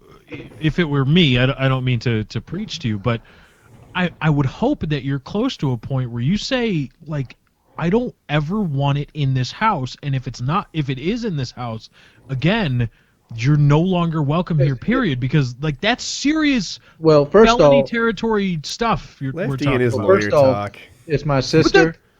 Yeah, it's hard to just say like cast someone out. I think you gotta. Yeah, but that doesn't happen. Family sticks together through the thick and And thin. That's step what two- family's about. I'm sorry to interrupt you, Wings. Step 2 of that is she lives with the boyfriend. Yeah, step 2 of that is just her life goes worse. I mean, I understand, but I just want to make sure that you're not unaware of the possible dangers of having that kind of, because cocaine is a serious. This isn't pot. That's a serious first off, thing. Lefty, Busts. they wouldn't dare come into the house and be like sitting on the coffee table sniffing the shit up while I'm sitting here playing video games. I could see the coffee table from here, Okay, all right, but and like there's I would be whooping some ass. I'd go out there and set the camera up before the ass whooping game. Don't move. Don't move. This I'm goes just on putting this YouTube. up. I'm gonna do a video in just a minute. Okay. No, but what Lefty's talking about in the house, I mean, that could also exist in like her coat pocket or something like that. It doesn't have to be as obvious as you're talking about. The feds don't care. They will seize everything. They must care. If your sister has a dime bag in her coat, I just don't see them like taking everything Wings owns from the house. If they did that, their number would be posted on my personal website. They would not have phones for at least a month. That's definitely a crime. I think the big thing with it is not initially casting them out, knowing they have a friend or someone that cares about them. That doesn't fix the situation 80% of the time, but I feel like it's a lot more positive than the other. Sorry for cutting you off. What I want to still into her is that it's not my job to be her friend. It's my job to make sure she doesn't fuck her life up. And like, I care more about her than some 23-year-old guy with 2 kids. Am I crazy, or is cocaine making a comeback? I swear I didn't hear anything about cocaine 4 years ago.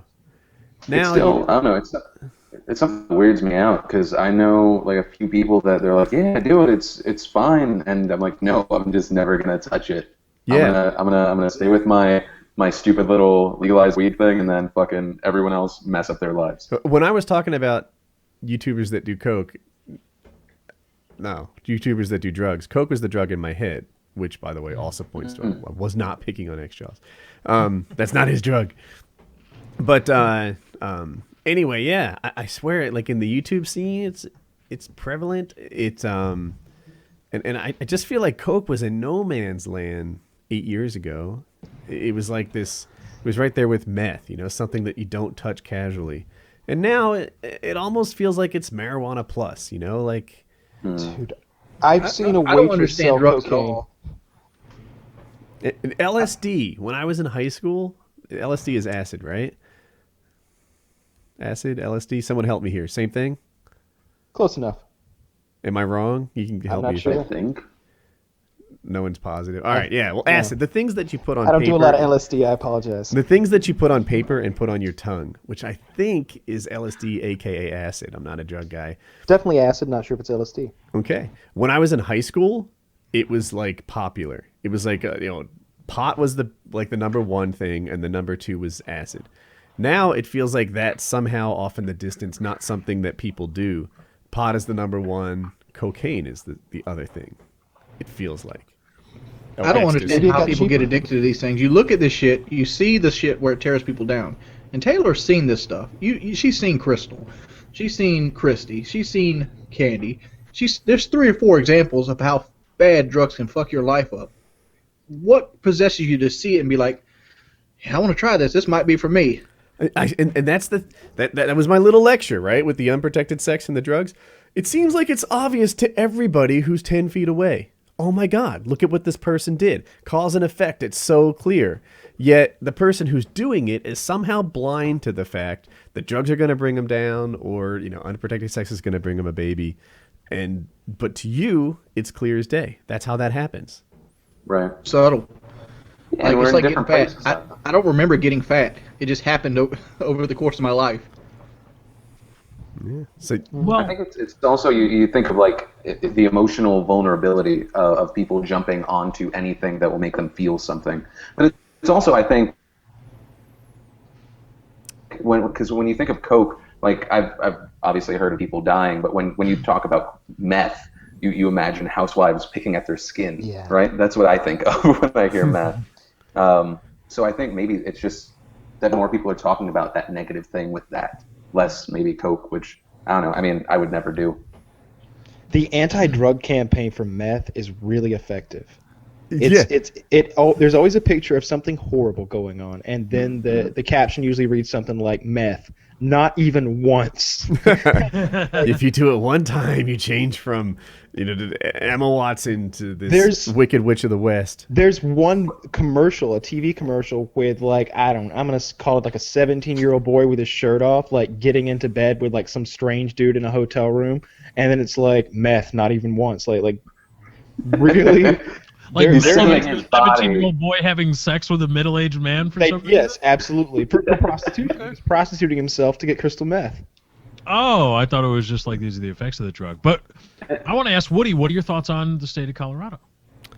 Yeah, man. First of the year. Non-medical marijuana, baby. Let's get high.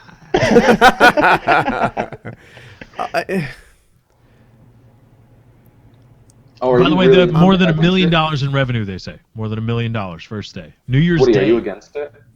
It's not an easy thing for me. Okay. I view it somewhere along the lines of legalized alcohol, right? Which is like, I guess I'm pro legalized pot, right? That I'm for. I'm just not sure if I'm pro pot or not. Like it's almost like I'm pro freedom, but I certainly wouldn't want the people close to me using it too much. My observation has been I've known a lot of people who got into pot in a hardcore, like as a passionate hobby, I guess you'd call it. I don't want to call it addicted, but their thing was knowing all about all the strands and smoking it on a daily basis and having extravagant mechanisms from which to consume it. And it seemed like they didn't have like that passion was so consuming for them that the stuff that led to success in life kind of got cast off. Like, Yeah. their passion sapped away their ambition, and that's my fear. And now, as far as whether or not like an American should be able to make a decision to use it, I think the answer is yes. Legalize it, knock yourself out. Do your thing. I like it for people who are over 21, especially. If you could somehow enforce that. But as far as whether or not, like, I don't want my team using it. I don't think that's a good idea. Right. But as for whether it should be legal, I'm kind of for it. And again, this is really outside Yeah. my area of expertise. What do you think? So I'll keep it short because I feel like people that rant for the positive get really fucking annoying. I think that it should be legal. I think there should be an age limit on it, even though I think it's pretty ineffective. And I don't know. I feel like the only reason that I'm conflicted on it is I'm pro legalization. I have a card. Every now and then I do it. But before I was like, yay, legal marijuana. When I started YouTube, the whole reason my name's SXE Phil is I was straight edge. Like I was like, oh, putting stuff in your body, it's terrible. And to me, it was the devil. Like I had roommates, and one of them like smoked pot. As soon as he woke up, middle of the day, go into sleep playing some Final Fantasy Online while I was playing Star Wars Galaxies, and like that dude was a waste of life. And then I realized, like, oh, that dude, he was, like we were saying, or I was saying earlier, he was emotionally vulnerable. He was someone that didn't have anything, and so he latched himself onto this thing that was readily available to him. The thing that has maybe skewed my mind on it is there's a YouTuber that I introduced marijuana to just randomly, didn't know it was his first time, and it became his like daily thing, and it consumed him for a while, and that kind of freaked me out. Because for me, it was like an every now and then thing. I was like, oh man, that was a really rough month. Let me just like chill out in my backyard and just like stare at the sky. But for him, it was this like, oh yeah, it's the OG Kush, and it's this, and this does this to me, and this has this flavor, and it consumed him. And so in that way, I get nervous. But I think those people will latch on to anything, whether it be marijuana or booze or fucking doing random high school prom queens on this corner. Yeah. Can I talk about the pot stuff and legalization that people tend to overlook? Traffic violations equal $100 billion worth of revenue a year throughout the United States. All right, so I was there thinking about pot. How are they going to make money off the pot? Obviously, they're going to sell it. They're going to tax it. There's money made there. But they're going to probably create containers that you have to carry your pot in, and if the cop sees the container broken in the car, that's open container, boom, you pop pot there with his ticket. Under the influence tickets, you're going to have more DUI tickets, driving under the influence of pot. They're going to make a scale for how high you are when you're operating your vehicle. I mean, all these things are coming into effect, and it's like, realistically, I don't think the drug's bad. I think there's much greater evils, alcohol being one of them. I mean, because alcohol kills people more consistently than pot kills people, but it's a revenue generator. That's all it is. Yeah, one of the challenges with pot legalization that I've heard, again, secondhand if you want great facts and statistics, Painkiller Already is not your place. But what I'm told is that like the tests for pot tell whether or not you've used it in the last 5 or 6 weeks, and you can't really test it like you can alcohol. You know, I can test the influence of alcohol in your brain right now. You know, I pull you over. 15 minutes later, you're taking I'm drawing blood in the station, and you're getting tested. With pot, I like clip some of your hair. I can tell you used it 4 weeks ago or whatever. It's not the same sort of highness test that they can do with alcohol. Yeah, but then I think you need to think of like how many people are in prison for stupid drug crimes. A whole lot. And that's one of the reasons why the U.S. the society of the United States is viewed as one of the most recidivist, is because a lot of, however many percentage, a statistically significant percentage of the prison population is there because of drug crimes, and it just so happens that somebody that smoked pot, if you arrest them, they're still going to smoke pot, and they're likely to get arrested for it again, which means they are going to go down in the stat column as recidivists. So no, it's not that we're an incredibly violent society that just can't stop murdering and killing people and going to prison for it. It's because we put so many people in prison for so many petty things that, of course, a guy that if your life sucks and you hate it and you just want to escape for a while and you smoke pot, or you get arrested and you spend a night in jail, a couple nights, you get a fine, whatever, or you're going to do it again. And you're probably going to get caught again. But that doesn't mean you're some career criminal. You're not some, serial offender of the law. So we're not actually as habitually, recidivism is used to generally paint people as violent, overly violent, habitually violent. But we're not. We just like to do drugs. For people who don't know, a recidivist is someone who goes to jail and then goes back to jail. If that's usually for the same thing. Yeah, and it's a topic of like that our prison system really doesn't rehabilitate anyone. I think that's the big thing. If you had to get rid of the prison system tomorrow, it's gone. What are you going to replace it with? Same thing, but government controlled instead of privately owned. It shouldn't be a capitalist organization. It should be a government thing that involves some sort of cross between punishment and... No, these things are ran by private corporations. No, these things are privatized now. Privatized, yeah. Why doesn't Bill Gates have a prison? He would know what to do with these guys. There was a judge who just got busted. There was a judge who got busted for getting kickbacks from the prisons. Yeah, you can't do that. Yeah. So yeah, it's a private corporation. My idea, sending kids, Moon right? Colony. There was one sending kids. It happened more than once. But yeah, my idea is to cut the actual labor times, like the years that they hand out like candy, down, and make it more unpleasant. Make it like a labor camp. and then they should have a coming free section, right? Make it unpleasant. Make people absolutely hate it. Heat, banging rocks, doing your thing, and then the last 6 months of your term is school. We introduce you to air conditioning. We introduce you to like a reacclimatization program so you can join society. We take your tired, wilted, Auschwitz-looking ass, and then we put you in a schoolroom with cafeteria meals, and we bring you back up. So we break it down, and then we rebuild you into the form of someone. Give them phone calls. Give them everything they could. Conjugal visits. Conjugal, take them and reintroduce them into society with some sort of, I don't want to call it brainwashing, but brainwashing works. Make them, change them from I want to say the gang culture that almost exists in prison now. Regulate that stuff tough, bring them back, make it more like a high school culture. And then it seems worse than the gang culture. So actually, kind of on this topic, do you guys have an opinion on capital punishment or no? I'm for it's hard it. To say. I'm not necessarily okay with sovereign nations outlawing citizens killing one another, but reserving that right still for themselves. I'm a big fan of capital punishment. I think we should expand it to violent rape. I think. I don't think they should get a last meal. Child molesters. Child molesters, yeah. It's this weird thing, right? Serial child molesters. We're talking about habitual offenders, but then you look at the Netherlands, Norway. They have a very low rate of people going back into prison, but at the same time, the Norway shooter cannot be killed. He can't be killed for his crime. So it's I don't know. It's something that I kind of rack my head on. I look at it like this: if you have a life in prison or death is the easier way out. We say that, but I've read a lot. Especially if it's a labor camp like Jordy wants. Oh, okay, well, maybe if it's a labor camp like Jordy wants.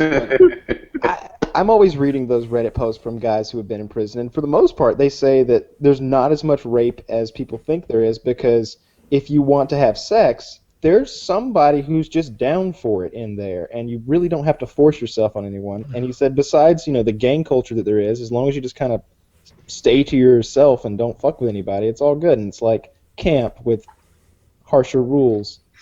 And drugs, and then the occasional rape.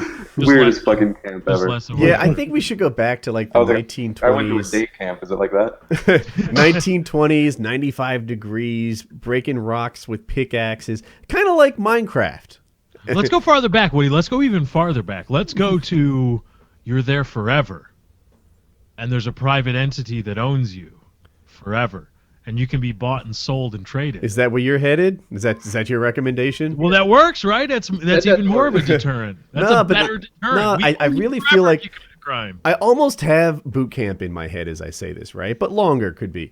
But with boot camp, and I haven't been through it, but let's just roll with it. The idea is to kind of break you down emotionally and then rebuild you into a soldier, right?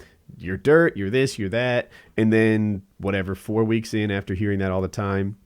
Hey, you're coming around. Look at you. You're getting fit. You're turning into somebody. You're honorable. You changed you from that, greasy, slightly chunky McDonald's employee to a Marine. And now you're fantastic. And then there's a graduation and your mom and dad are so proud of you. Let's do that for crooks. Maybe not with quite the celebration, but like look, you were this dirty, terrible person. You got into a bar fight. You did your thing. Break him down. Make him think, that he doesn't have a spot. And then rebuild him into a member of society that you want to have. Make it do that instead of what we do today, which is just have like gangs, and you have to sit here and suffer with all these people that you probably have a hard time getting along with and maybe get into fights with, and then after 5 years you're free. I like that. I like that idea for prison, but I'm more for Wings' idea where he said reduce the idea, the man hours or the man years, whatever. But instead of sending a lot of people to prison, send them to jail. Instead of you're going to do 5 years, you're going to do 3 months in the county jail. That's it. You're only going to do 3 months, but it's going to be in the county jail. You're not going to prison. You're going to the county jail. But that doesn't seem that bad. The county. I'm County jail? heard jail's worse than prison. It seems Jails? backwards. Jails? I think it depends where you live. If you're in LA, that may be a rough day, but if you live in like Livonia. Punxsutawney Kansas, somewhere, Mm-hmm. you're like hanging out with Larry, the deputy sheriff, and you're like watching his little TV from your side. Here's But how then it goes even down. if that's where you're at, then that's the punishment. Because Oh my God. Here's how it if goes that's how down. they're going to punish you, you probably didn't commit that big of a crime to begin All with. right, so here's my idea. You take the worst of the worst, and you basically recreate Arnold Schwarzenegger's masterpiece, The Running Man. Okay, we put like this this. shit I on like it. pay-per-view. It will be. You think No, you have you millions can't. of You can't dollars? have money motives, Kyle. If Wait you have money until you motives- see Charles Manson get chainsawed. What if we built giant walls around Kansas? That's the first Put that episode. shit You on break out pay-per-view. 73-year-old Charles Manson, and you. This idea is ludicrous, though. If you put money in it, it's going to be privatized. That's and why people your are gonna make idea is money. ludicrous, Kyle. A better idea. What if we took New York and just put walls around that and took all our prisoners in New York, and then they See, just that's way lived too and created expensive. their My own? idea could work, and I would get My Arnold idea would Schwarzenegger work. and Jesse Ventura to host it. And then no, but hold on. Then we wall off Pennsylvania and we put the sex offenders there. And then every already do mile in the bordering town between the border between Pennsylvania and New York, there's sliding doors. There's little gates in the fence, and they're only open for 30 seconds once a month. Okay? And I'm totally stealing George Carlin's bit, and nobody's noticed it. Yeah, I I don't totally know if noticed. I anyone wasn't gonna noticed that call I you on stole it. Escape Oh, okay. from New York with Pliskin. With John Carpenter and Kurt Russell. Yeah, Kurt Russell. Kurt Russell, That yeah. was good. Escape from LA was so much worse. New York. It was. Oh my Terrible. God! Did he actually use surfing as a He transportation did. mechanism he in that surfed, movie? He That was surfed pretty on badass. because of the earthquake. He surfed on the tsunami with whoever that other guy was. That Like was- Pliskin does I that. think that's my current Twitter bio. Like I once surfed a tsunami with a surfboard I crafted from a ship that was sinking or something. That's my Twitter bio. Yeah. No, he I, plays basketball at the field on USC. He has to play basketball or something, or he dies. That's so my bad. thing is the Colosseum worked thousands of years ago. Why couldn't it work today? You guys need a new topic? Yes. What about the video game DDoSer guy? What's his name? Derp something? I don't PhillyD, you haven't heard about this? know. It's the kind of news I would have thought would cross your path. The guy took out EA. The guy took out like a bunch of big ones. I can't even name it. Does anyone? No one else has heard about this? I'm solo on this. I read something about it. Derp trolling, I think he's called. Yeah, PlanetSide 2. PlanetSide 2, Sony PlayStation Network. He took down. He took down Battlefield 4, and then he did it again. He took down. I don't know. I think he claimed to take down the Minecraft servers, like not an individual one like WoodyCraft.net, the best in the multiverse. More like the login servers that like prove you paid for the game. I don't know. He sounds like a cool guy that I probably wouldn't mess with, but I'd probably be friends with and like get him free pizza and stuff. Are you? That's a defensive Maybe it's statement. using- We've, the marijuana. we've Maybe. tried to befriend the Dossers before. It doesn't work. It didn't get us anywhere. I feel for the victims of this thing, right? Like, I just.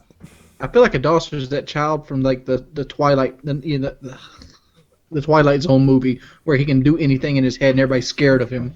There's someone out there who wants to play Battlefield who's like, really? That stinks.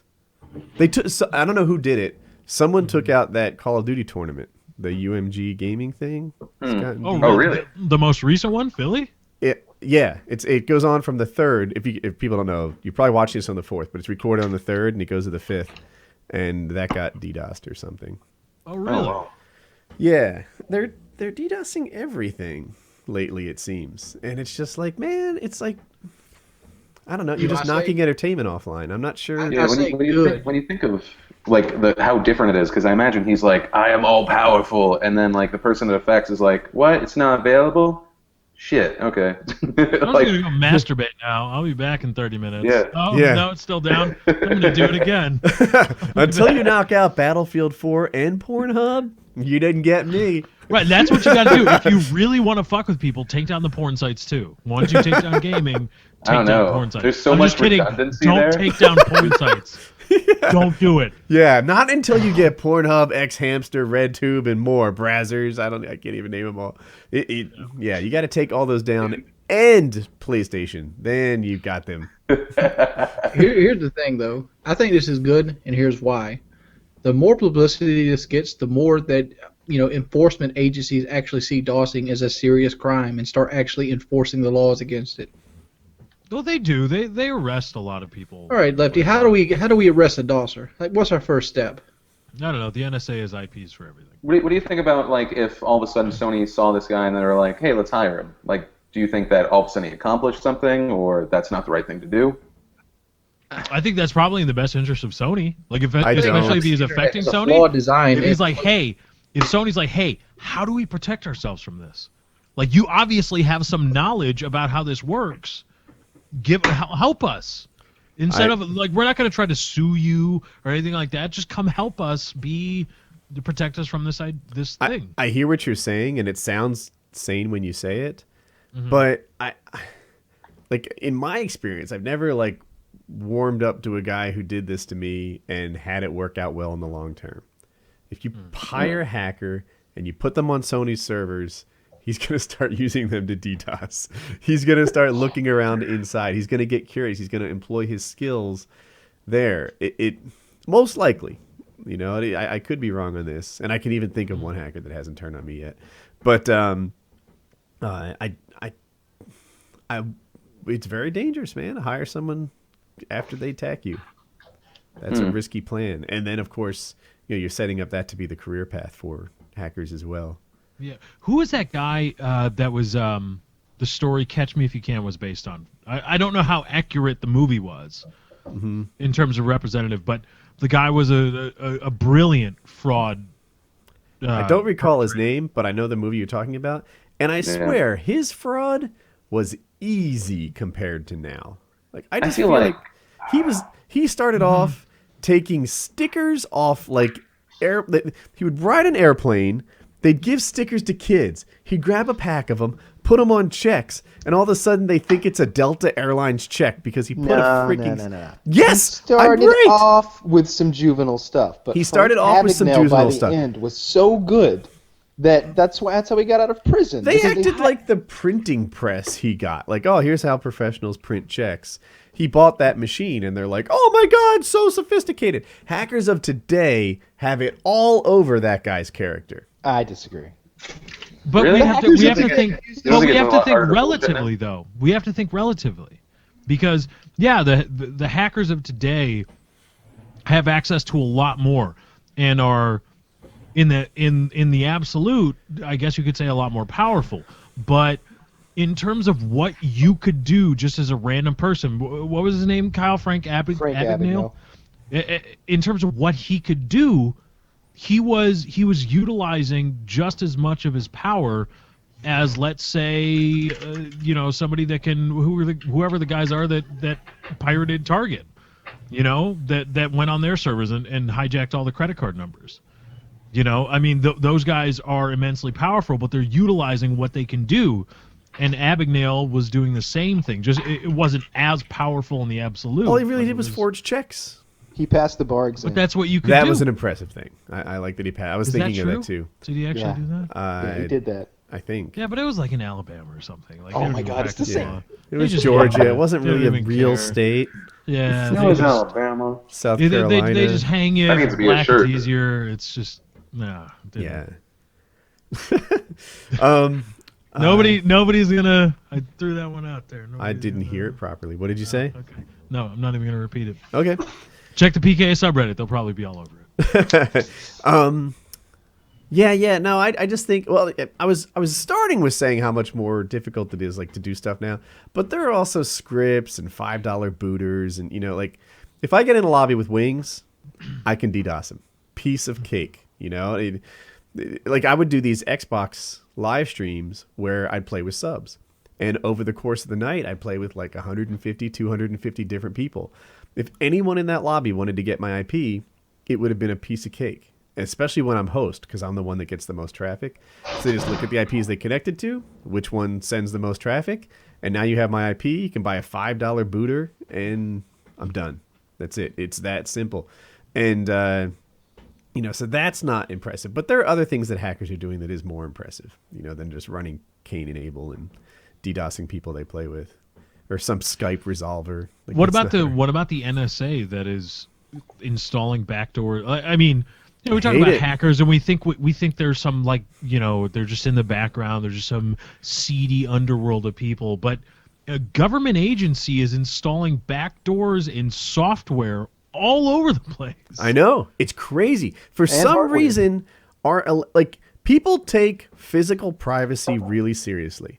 If you heard that the government was opening your mail, you'd be like, oh my God, that's terrible. If you heard the government was tapping your phone, it's like, oh my gosh, we need some stuff around this. But when you hear the government's reading your email and tapping your internet line, it's like, oh, yeah, who's surprised by that, reading really? Your metadata, your internet metadata, or your phone metadata. Oh, they're tapping into your search results. They're reading your email. They're listening to your phone. They're tracking where you're going with your phone, and everyone's like, oh, yeah, well, that's electronic. Of course the government does anything they want with electronics. That's not privacy invasion. That's electronics. It's cool. But if they were touching my mail is a federal offense. It's a big deal. It gets very protected. You can't even mess with my mailbox. But you mess with my email, whatevs. No one cares. It's somehow the government has stopped privacy protection on electronic stuff. If I told you that every iPhone suddenly had a snooping thing in there that let them have your GPS position and read what data you were sending, it'd be like, oh yeah, Apple probably didn't even know. It's cool, no biggie. All right, PhillyD, I want to know what you have to say about this, but I have this image in my head, and I don't mean to be an asshole. I really All right, go for it. Oh God. I have an image in my head, but that you are one of those guys that says I have nothing to hide, so it doesn't matter. No, Please tell me I'm wrong. No, it's not that I have nothing to hide, right? I think that I've slowly. It is an interesting thought. It's something that I've never thought of, like that there is this difference between if I saw some guy outside peeking into my house and someone utilizing my webcam. It is interesting that for some reason in my head that is a different thing, because I have gotten over the idea of someone probably knows the porn I look at and has probably seen like the face I make when I come. And I appreciate your recommendations. Good choices. I want to know what kind of porn PhillyD. Oh, it's the good stuff. Xbox One mic. So what'd you say? I try to always beat my dick in front of my Xbox Connect camera. Wait, where's your Xbox One at? Where and is I'm it? grateful for that. In your office or in the living room? I like to imagine that the NSA has some sort of software that, like, they either specifically, like, they see a dick and they don't record it, or they specifically do record it just for blackmail. They zoom in. But no, it's a weird, fucked up thing, right? But it's also interesting in the idea of we're totally cool when Jack Bauer tortures someone and it's for, like, national security and he fucking, like, breaks all the rules. But as soon as, like, someone knows that I'm subscribed to Jack Threads or some shit like that, like, it bothers me. It's something that I'm trying to I constantly I'm juggling with, because it does bother me. It does feel like there's an invasion of privacy. I think that if there was more evidence of what exactly it has stopped rather than these vague mentions, then I could have a better opinion on it. I feel like it's vague mentions in large part because it doesn't stop much, and the threat is not as real as they make it out to be. It is tremendously easy to perform terrorist acts. If I wanted to, by tomorrow morning, I could go to an airport and fire my gun a bunch of times. Well, that's what's crazy, right? Because I mean, if someone really wanted to, you just go past the two cops that are kind of probably half-assing their job. Mm-hmm. I mean, maybe they're not. I don't know. I don't want to disrespect anyone, but someone goes through the airport and then they just go at it. I mean, we had LAX where luckily it was I think only. So I say luckily only one person died, but imagine if 4 dudes rolled up with automatic weapons. I mean, then yeah. Bam, that's a bigger issue. I mean, and automatic weapons, by the way, I'm not with you on that. They're not. I'm just saying any weapon. Automatic weapons suck. Okay, well, so they go there with fucking pistols. I don't care. What I'm saying is that if they wanted to do some rifles, that's what he's talking about. Oh, semi-auto long range. Kyle, back me up here. Fully auto waste of bullets, right? But what if they remove the stock? Then it would be a semi-automatic pistol, technically of high caliber. Now we're talking about guns. Richard Ryan's gonna get so fucking angry at me for talking out of my ass. He'd be like, "Shut up, Phil. You don't know what you're talking about." Hey, as far as guns are concerned, I got the vice president to tell me and every American out there to buy a shotgun, so I feel like I win Richard that told me topic. about that. Congratulations. That's wonderful. Wait, what happened? He was right next to me. I was like, what's a good thing to say to the vice president? That's what he said. Say that. Yeah. Do you want to tell that story? Because that's a hilarious story. Please tell the story. Yeah, sure. I was on a Google Hangout Oh. with the vice president Mhm. as well as some other people, and they were throwing him like softballs here and there. And then I asked him about the assault weapons ban, and he talked about the stats. And luckily, I had Richard Ryan, Rated RR, come in 2 hours prior and just like prep the fuck out of me. And he was like, he's going to say this, but the numbers don't actually correlate, so you should hit him up. And so the conversation went, and he's like, how about this? If you want to defend your home during an apocalyptic scenario, like if California had an earthquake, buy a shotgun. And it was crazy because there were also shotguns on the ban. And so he was kind of talking out of his ass, and I don't know. It was kind of weird because it showed up on a bunch of sites, and it's me looking surprised as the vice president told me to buy a shotgun to protect my family. So was that weird. odd seeing that kind of like disjointed, wanting to present the unified front of assault weapons ban good because save lives, et cetera, Right. and then all of a sudden you with a little coaching, you're like, oh, all of a sudden I just tink, tink, tink, tink, tink, tink, and this whole thing just comes Yeah, you go crumbling through. down.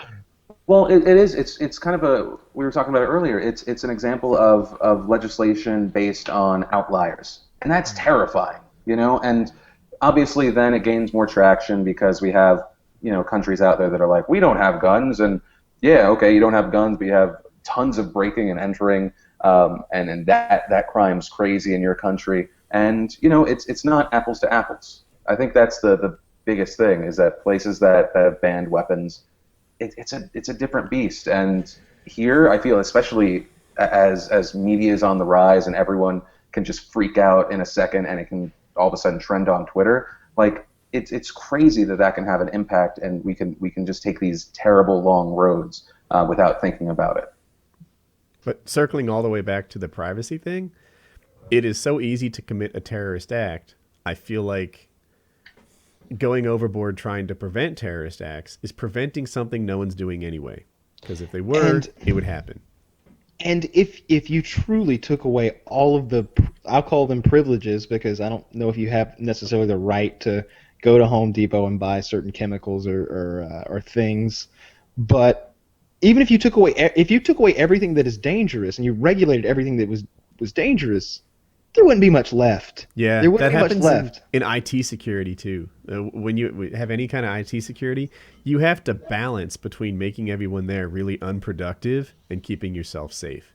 It's does every machine need a different password? Does everything need 10 steps to log in?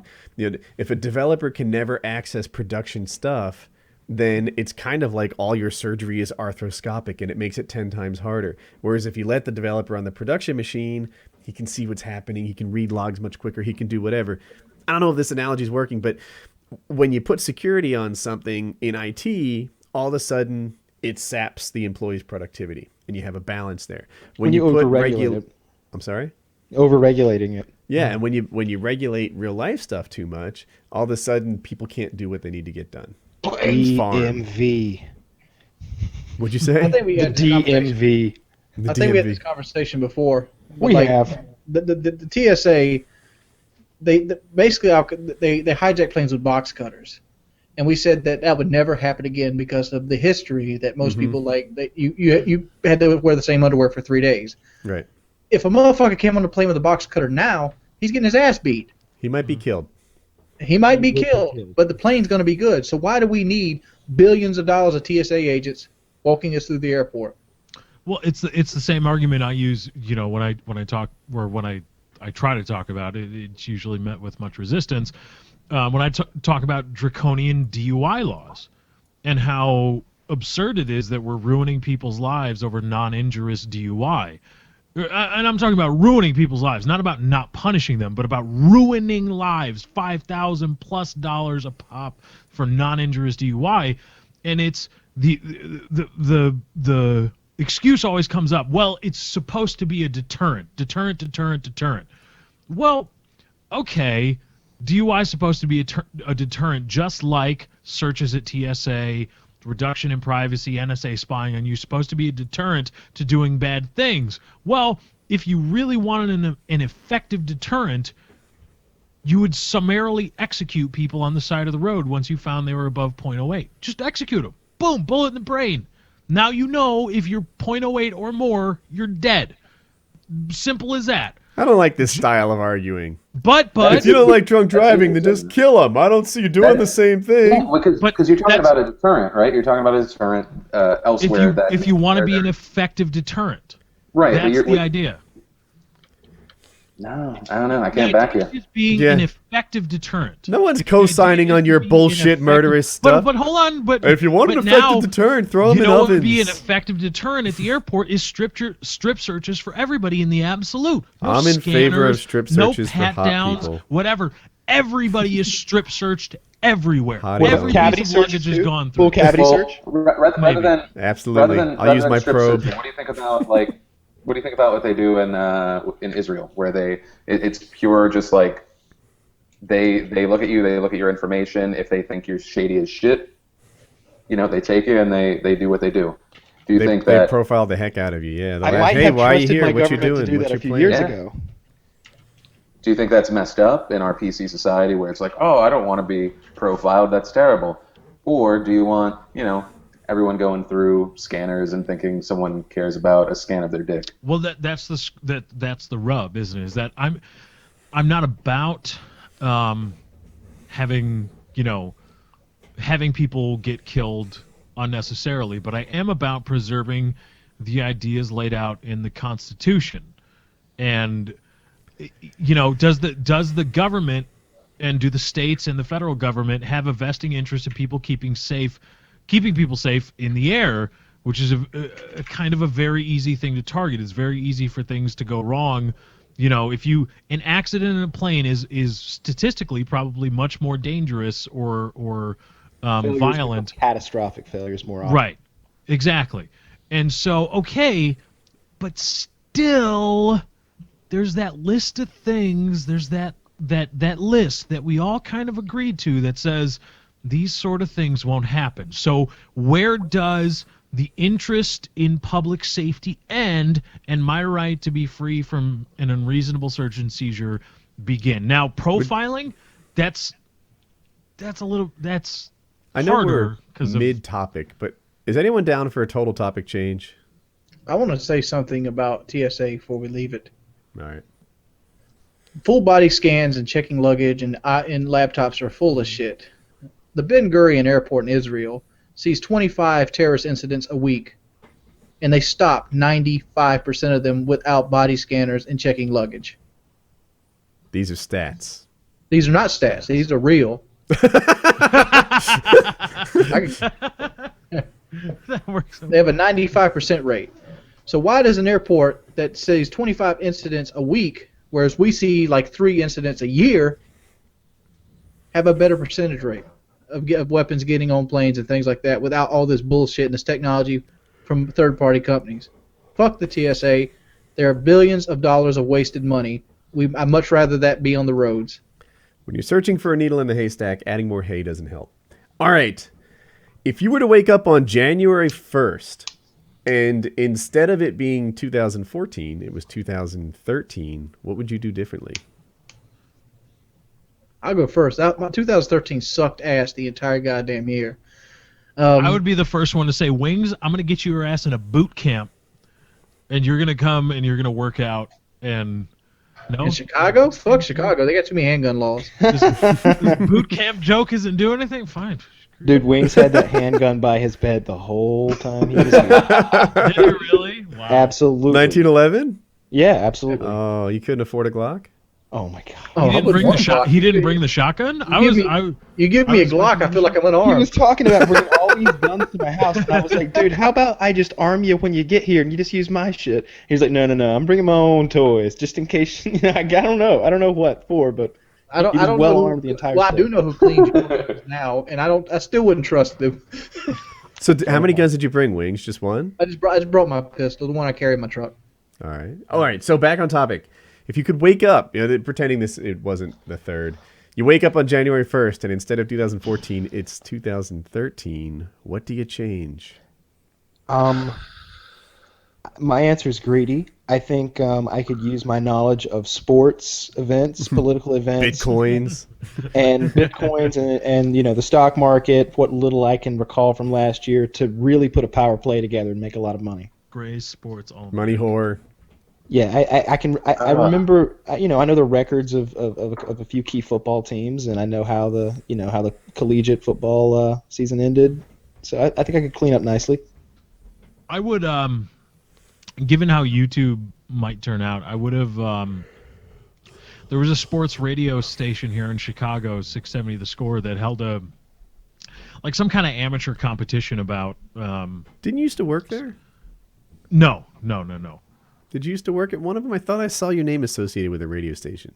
No, I did internet radio for a while, but not like an actual affiliated, accredited.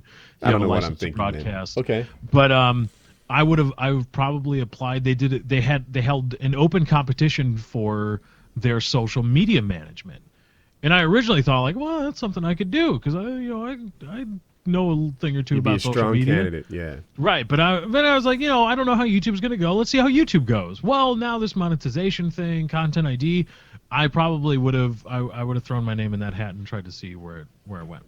Wow, so you would have said, forget the internet, I'm going with terrestrial radio. Well, I can survive on radio, Woody.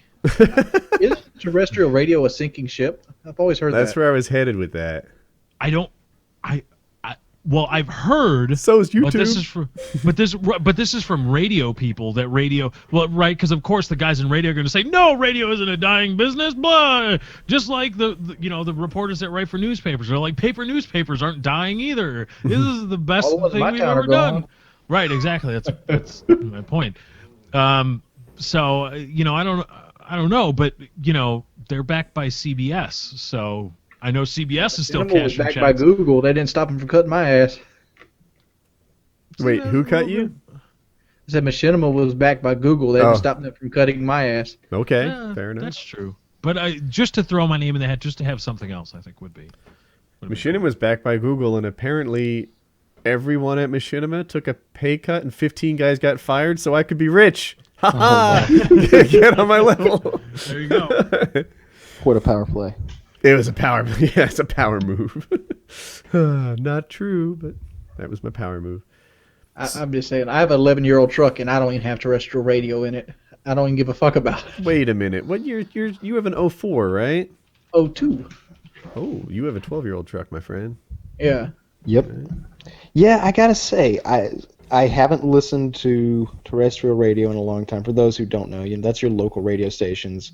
I think everybody is listening to something on their iPod or MP3 player, what have you, and satellite radio. Satellite radio dominates my life now. It's Howard Stern, Comedy Central.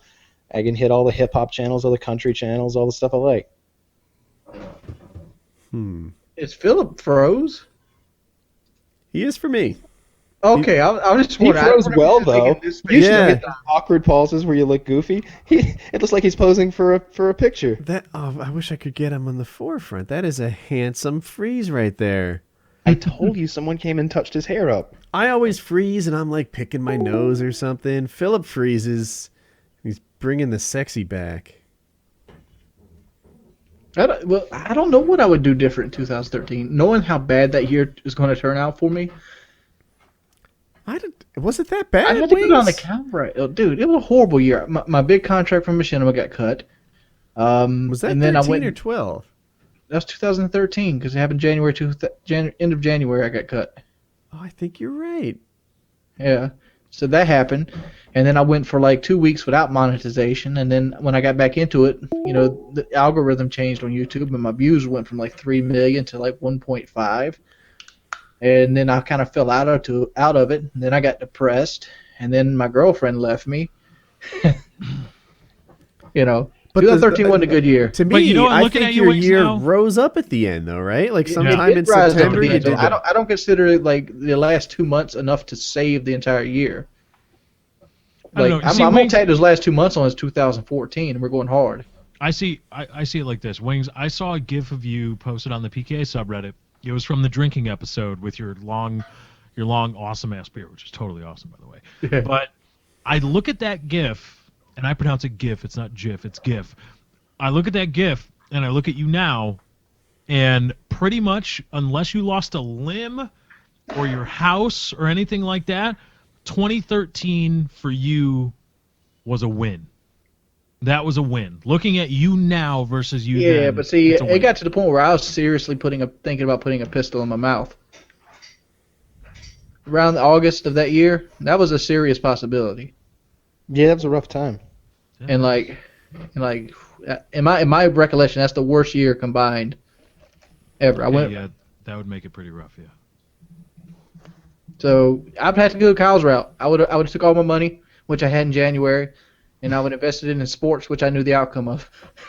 Yeah, man. I would. In Vegas, you can bet on anything. So like any of those political races, you may think like, well, I'm no sports almanac, but if you really sat down and thought of all the events that went down last year that you recall, there's probably a line you could bet on for them.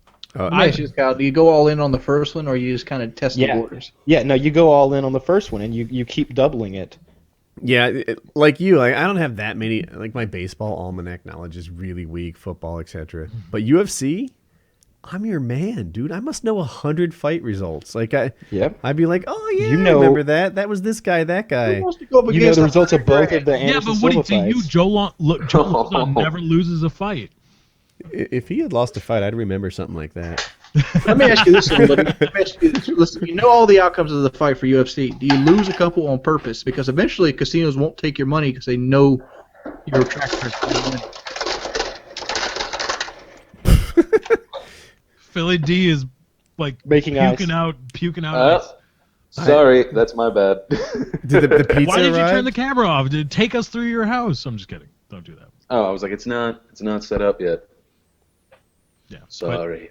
He don't want to see the nice look at Italian that. leather couches and Do like you have Ferrari. dual, like Sub-Zeros? What is this? What are we looking? Oh, Is I that don't know. I have no idea what this is. That's awesome. That is a nice That refrigerator. is a nice It fits refrigerator. perfectly. I don't know what's I'm a happening. bit of a microwave. Wow.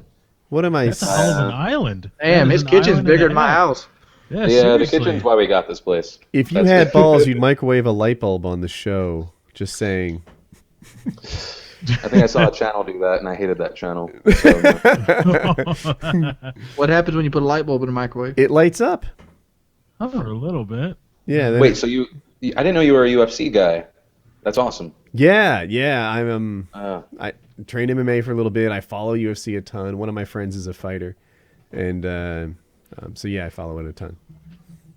That's awesome. Yeah, the Silva fight, I think, made probably several hundred people go, no, I'm good.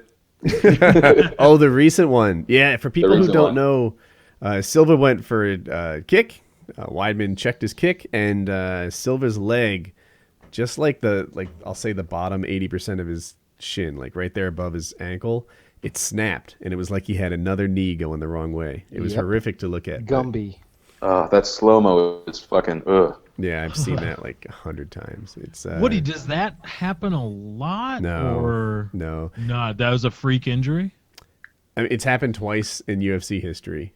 Yeah. Yeah. So That's- out of like, I'm making up a number, 12,000 matches. The other one was that really tall guy from The Ultimate Fighter, right? Corey Hill. Yep. He was a real tall guy. It's not important. He was a tall black guy. He was really pretty untrained, and He had a weird build, though. He was extremely tall and really lanky. So yes, he was in a lighter weight class. So he was like really tall compared to the guys he fought against because he was like tall and thin. And I don't know if muscle prevents that injury or not. It's bone on bone right on the shin there. This guy's legs were so long, though.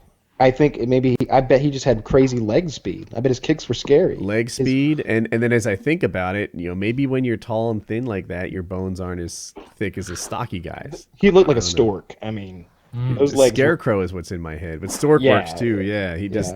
Silva's not that case though. Silva's a guy who's been kicking stuff hard for a long time. Yeah, Silva is a more natural build. Like if I saw him on the street, I'd think of him as tough, but not necessarily the freak most of impressive nature. fighter to have ever lived. And Yeah, I just wonder if he can come back because No. he's what? He's 30 no, 40 at the 38. time at heels. Ugh. yeah, so 38 he's. years I think old. he's 38, almost 39. Like he's I days thought he was away. 39. Yeah. He might be 39 now. I know it was like super close.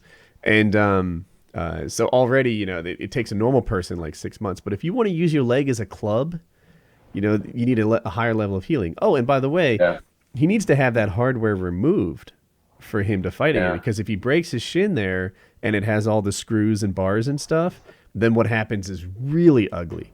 So if he wants to fight again, he needs to like heal for 8 months, Yeah. take his stuff out, heal for another 8 months. Now he'll be over 40 with ring rust, and he's done. He's done. I think it's weird, right? Because he went from this essentially one of the best fighters. I think you could say John Jones, although his last fight was kind of It was a close one, but he won. Yeah, but he won. Not he didn't win like GSP won, but he won. It was a battle. But think of it in this way. I think you don't even have to know about UFC. In his first fight, when he was just fucking around, like if he had shown the respect the first time and been humble and not kind of dickish, his leg probably wouldn't be broken right now. I disagree. You disagree? I do, yeah. In his first fight, he got knocked for clowning, right? Yeah. But the thing is, it's two things. This guy's ground game was nowhere near the level of Weidman's, so he was doing everything he could to keep it on his feet, and that involved, trying to get him to chase him, with that clowning. It was trying to get him to want to strike, and that's what the clowning brought you. The clowning wasn't a joke when he did it against Maya. It wasn't a joke when he did it against Bonner. It wasn't a joke when he did it against Forrest Griffin. It wasn't a joke. He did it his whole career. He goaded people into leaning forward, exposing their chin, and then he counter-struck them. He does it against Weidman, and he gets knocked out, and all of a sudden he wasn't trying. I disagree with that entirely. On top of that, Weidman had the stronger ground game, by far. No one disputes that. Weidman is an elite-level ground game. And when you do that clowning and have your hands by your hips, you're ready to defend the takedown.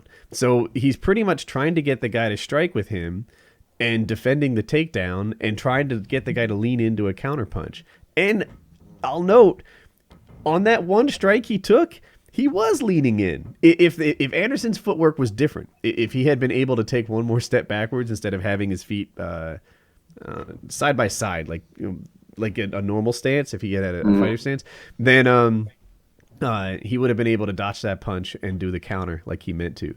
But yeah. Anyway, I feel like everyone is like, he just wasn't trying. No. That's what it looks like when Anderson. Trying. I think, yeah. But online and stuff like that, they say Weidman got lucky that he wasn't trying. That's what trying looks like from Anderson Silva, and it was always so. It looked like he was beating these guys with ease, and then suddenly he loses with what worked for him for the last 18 fights or something, and they're knocking him. But no, that was the best Anderson Silva. It just wasn't better than Weidman that time, and of course Weidman, he was dominating Silva the first round, and then he got knocked down in the second fight. Weidman dominates him again, and then Silva breaks his leg in the second. And you'll have a hard time stringing together 8 seconds in the 4 rounds they fought where Silva looked better. True. So I got a question. Do you still Anderson Silva? He has a long history of winning. Do you think this tarnishes his overall career? Yeah, people have different opinions. Me, I think he's the best that ever lived so far. I didn't want to say that because I'm not a UFC guy, but in my opinion, he might be the best fighter ever to do it. Yeah. I don't think you have to leave on top for you to look at the guy's body of work. He made everyone else in the division look bad. It looked like 185 wasn't a competitive division because it was just Silva was so far above everybody else. Yeah, it is. I guess it's a weird thing because, I mean, maybe it's different because I know on YouTube you're kind of, regardless of how big your audience is, you're kind of only as good as your last video. Everyone kind of either loves or hates you based on what you just said. And then, but yeah, I mean, I think to disregard the rest of his career would be ridiculous. Silva cleaned out the 185 division so thoroughly that he'd go up to 205 and beat them up. I can't think of anyone else who's been doing that. Yeah. How big of a change is that? The 185, you said to 205, 20 pounds? Yeah. Chael Sonnen tried it. He keeps getting beat up. Poor Chael. He should just keep commentating. Chael's awesome. I really like him. I like so much about him. I like his inspirational stuff. I think Chael is fantastic. I'm not well informed on his criminal history, so it might change my mind. I never had one. He does. Yeah. He jokes. Oh, he's such a good speaker. He's like, I used to be in politics, and I left the only way you should. Yes. In handcuffs. The only way a Republican should, right? Is that what he said? Yeah. I remember you told me that he said something about grappling and how Republicans didn't lay on their back with men between their legs or something. That was it. Yeah. He's like, I never. That's the guard, of course, right? Full guard. And he's like, I don't lay on my back with men between my legs. I'm a Republican. Woody, so last UFC question, then we can move on. Okay. Do you love or hate? And I think I know the answer. Nate and Nick Diaz. Oh, so here I've got both sides of this, right? And for people who don't know, Nate and Nick Diaz are these like homies from Southern California. They're hypocritical. They hate everyone. It's don't be scared, homie. It's they talk so much trash. They give their finger the opponent they give their opponent the finger while they're fighting them. Here's my thing. As people, I hate them. As people, the Diaz brothers are like, I don't want them as my neighbors. I don't want them in my life. I don't want them as anything. But as characters that I follow on TV, I love them. They make the UFC more interesting to watch because these guys are just always flipping birds, talking trash. They're unpredictable. They make no sense. They will contradict themselves within 15 seconds. Be like, what? That fucking homie is pampered. He's not hard at all. And then 10 seconds later, I've got my guy, wiping down my brow for me after I hit the heavy bag. And you can tell, in spite of the fact that they contradicted themselves seconds away, they believe both of it. Everything they say is from the heart. I would not want to know these guys or have them in my life, but I'm glad they're on my TV. Which one was the one that threatened to retire after he lost, and then was like, I don't know, we'll see next time I book a fight. That was like probably in the same Nate. Interview. Yeah, it was probably Nate. Oh, I'm sorry, it was Nick, the older one.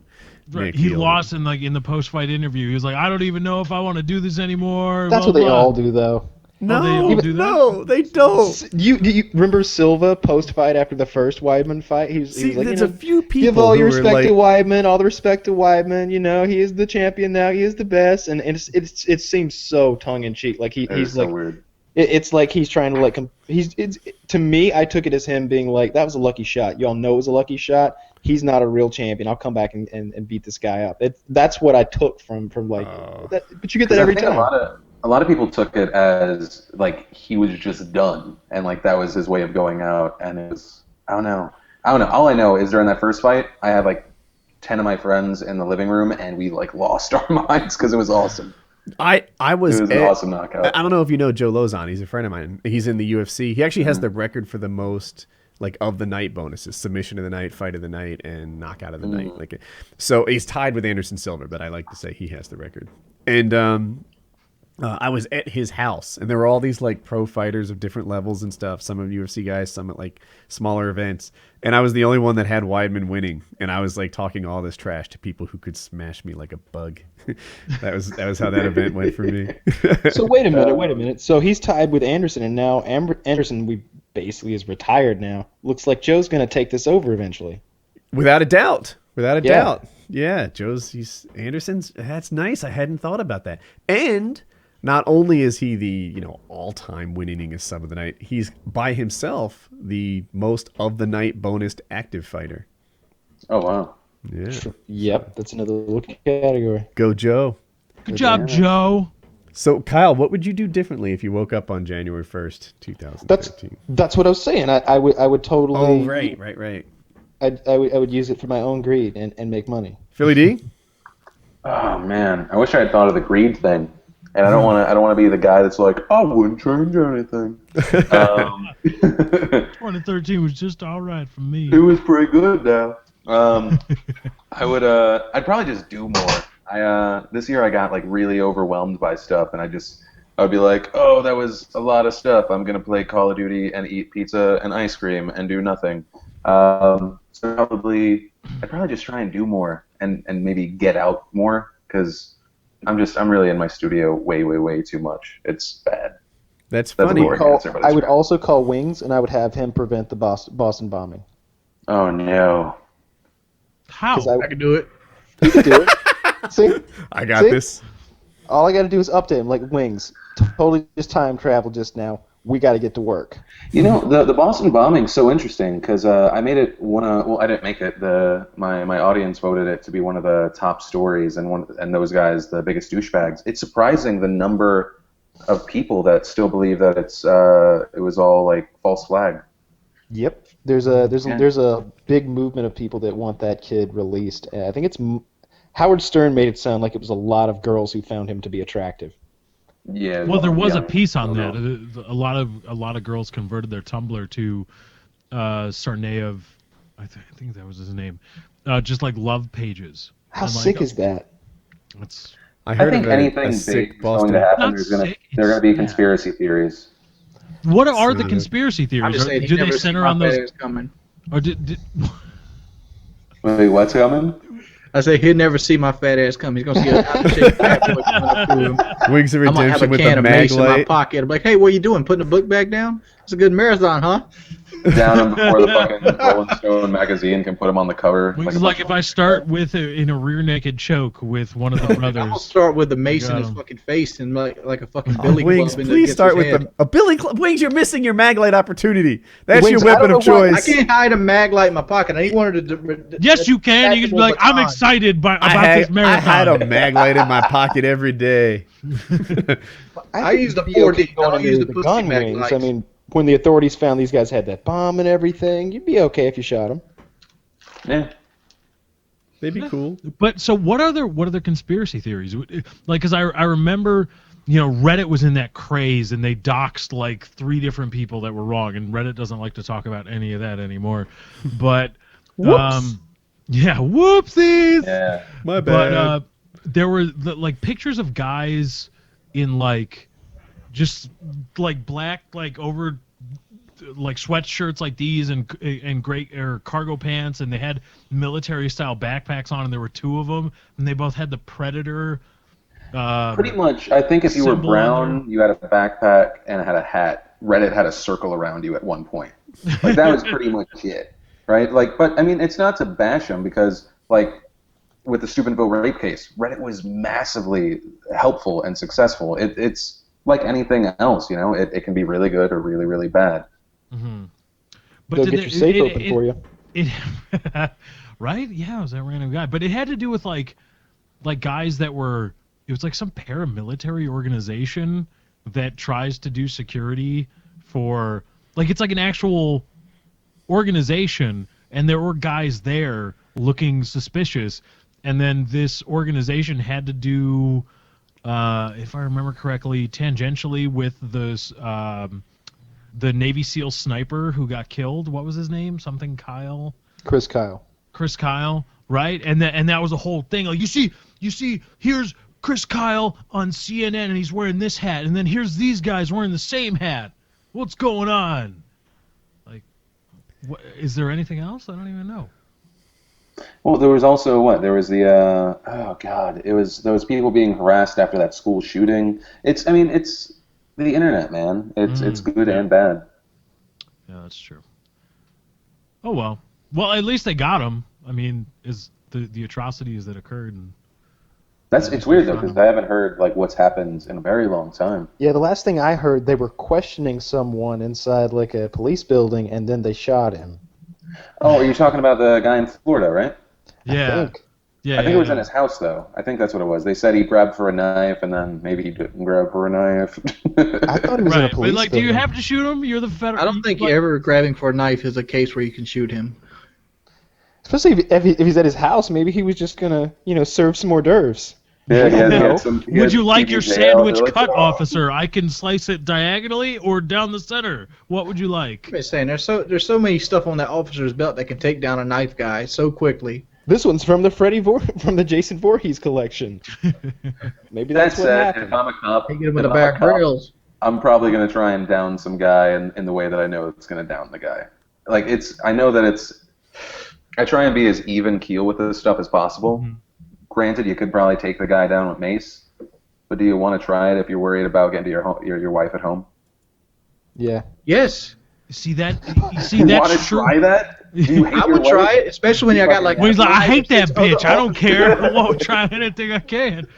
Now you did notice that even when Wings was going to take on those terrorists, he did start with a mace.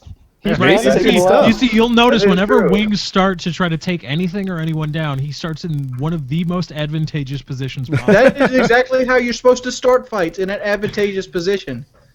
I know. A fight but is not about show at all. A fight is right. about hurting people. If I let's get to say the point I'm where on one ready of the to hurt 9/11 you, flights, and I got an M1911, and those bastards stand up. I'm ready to go. Like, well, Wings, that's not reasonable. No, if that happened to me, I'd be more like, as soon as they walk by me, like, hey, dude, I'm gonna jump up and hit these guys. You coming with me? As soon as he goes, yes, I'm jumping up and hitting that motherfucker. See, He might not back me up, but I'm at least going to attempt to be in an See, advantageous stop position. being reasonable when you're put on the spot. Just be. I'm going to say this unreasonable. right now. I don't know if a 5'6" Middle Eastern man is going to be able to handle 400 pounds of Wings Redemption coming down that aisle. Especially way. not in a motherfucking airplane. Everybody gets behind Y'all Wings. that in the cab of a truck is my I best picture fighting Wings of Redemption Plane's a little bit bigger. ripping This off is the what you do. seat like a shield, rushing No. at the guy. Box You don't gotta cutter rip it slices off. the It thing, comes out. goes. It's a motivation device. Hook He's on like the a left. charger from Left 4 Dead. That's what he is.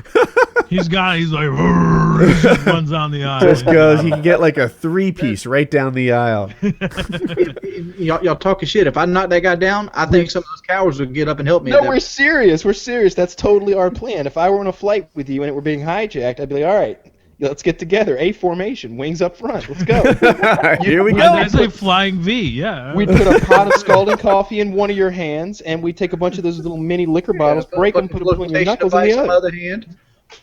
Yeah, Like broken Liam liquor Neeson bottles in in The a, Grave? in a That's Nobody weird would be flavor. hijacking coffee. the PKA flight. That's not happening. Rape squad killers. Oh, no. I'll be using a fucking laptop to bash your fucking head in. We have our own punishment for terrorists on this flight. Bend over. What it is your nose right between my ass cheeks as I fart. Oh, God. Terrence, you have 3 ways to die. You get to choose Those one. quick airline What do you burritos, want? give me them.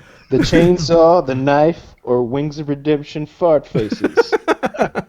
You have to finger Wings I'll of take Redemption's the butthole to chainsaw. get some of the poop out. Go ahead. Where's that Mohammed at now, boy? Oh, God. in the There we sports go. section. No. Wait, this is made And slowly now he backing made away it from the set. ridiculously. And that's yeah. that. I had nothing to do with that. That's that segment. New topic. I got a new topic. All right, what is it? I'm going to start with PhillyD. Are you ready? Uh-oh. Yes. If you were given the chance to redesign the male genitalia, how would it be different? I feel like you got to start with the balls because they're weird and I'd make the reinforced balls. Yes. Yeah, they are too vulnerable. Uh-huh. Too vulnerable, sensitive. I've never been hit directly, but when they've even been scathed, it's a terrible. Now, on terrible the other, if you're going to put a club under there, think of the woman you're with. Right? What is he going to be, like a mace that just hurts the poor girl? How about a button that just, Internalize them. a button that just makes my balls cold, so they go back in? No.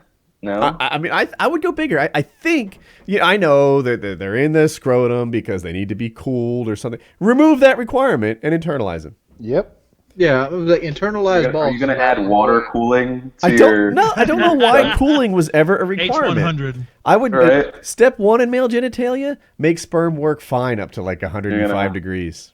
Overclock your balls. Just get set up. Rev more voltage through this shit.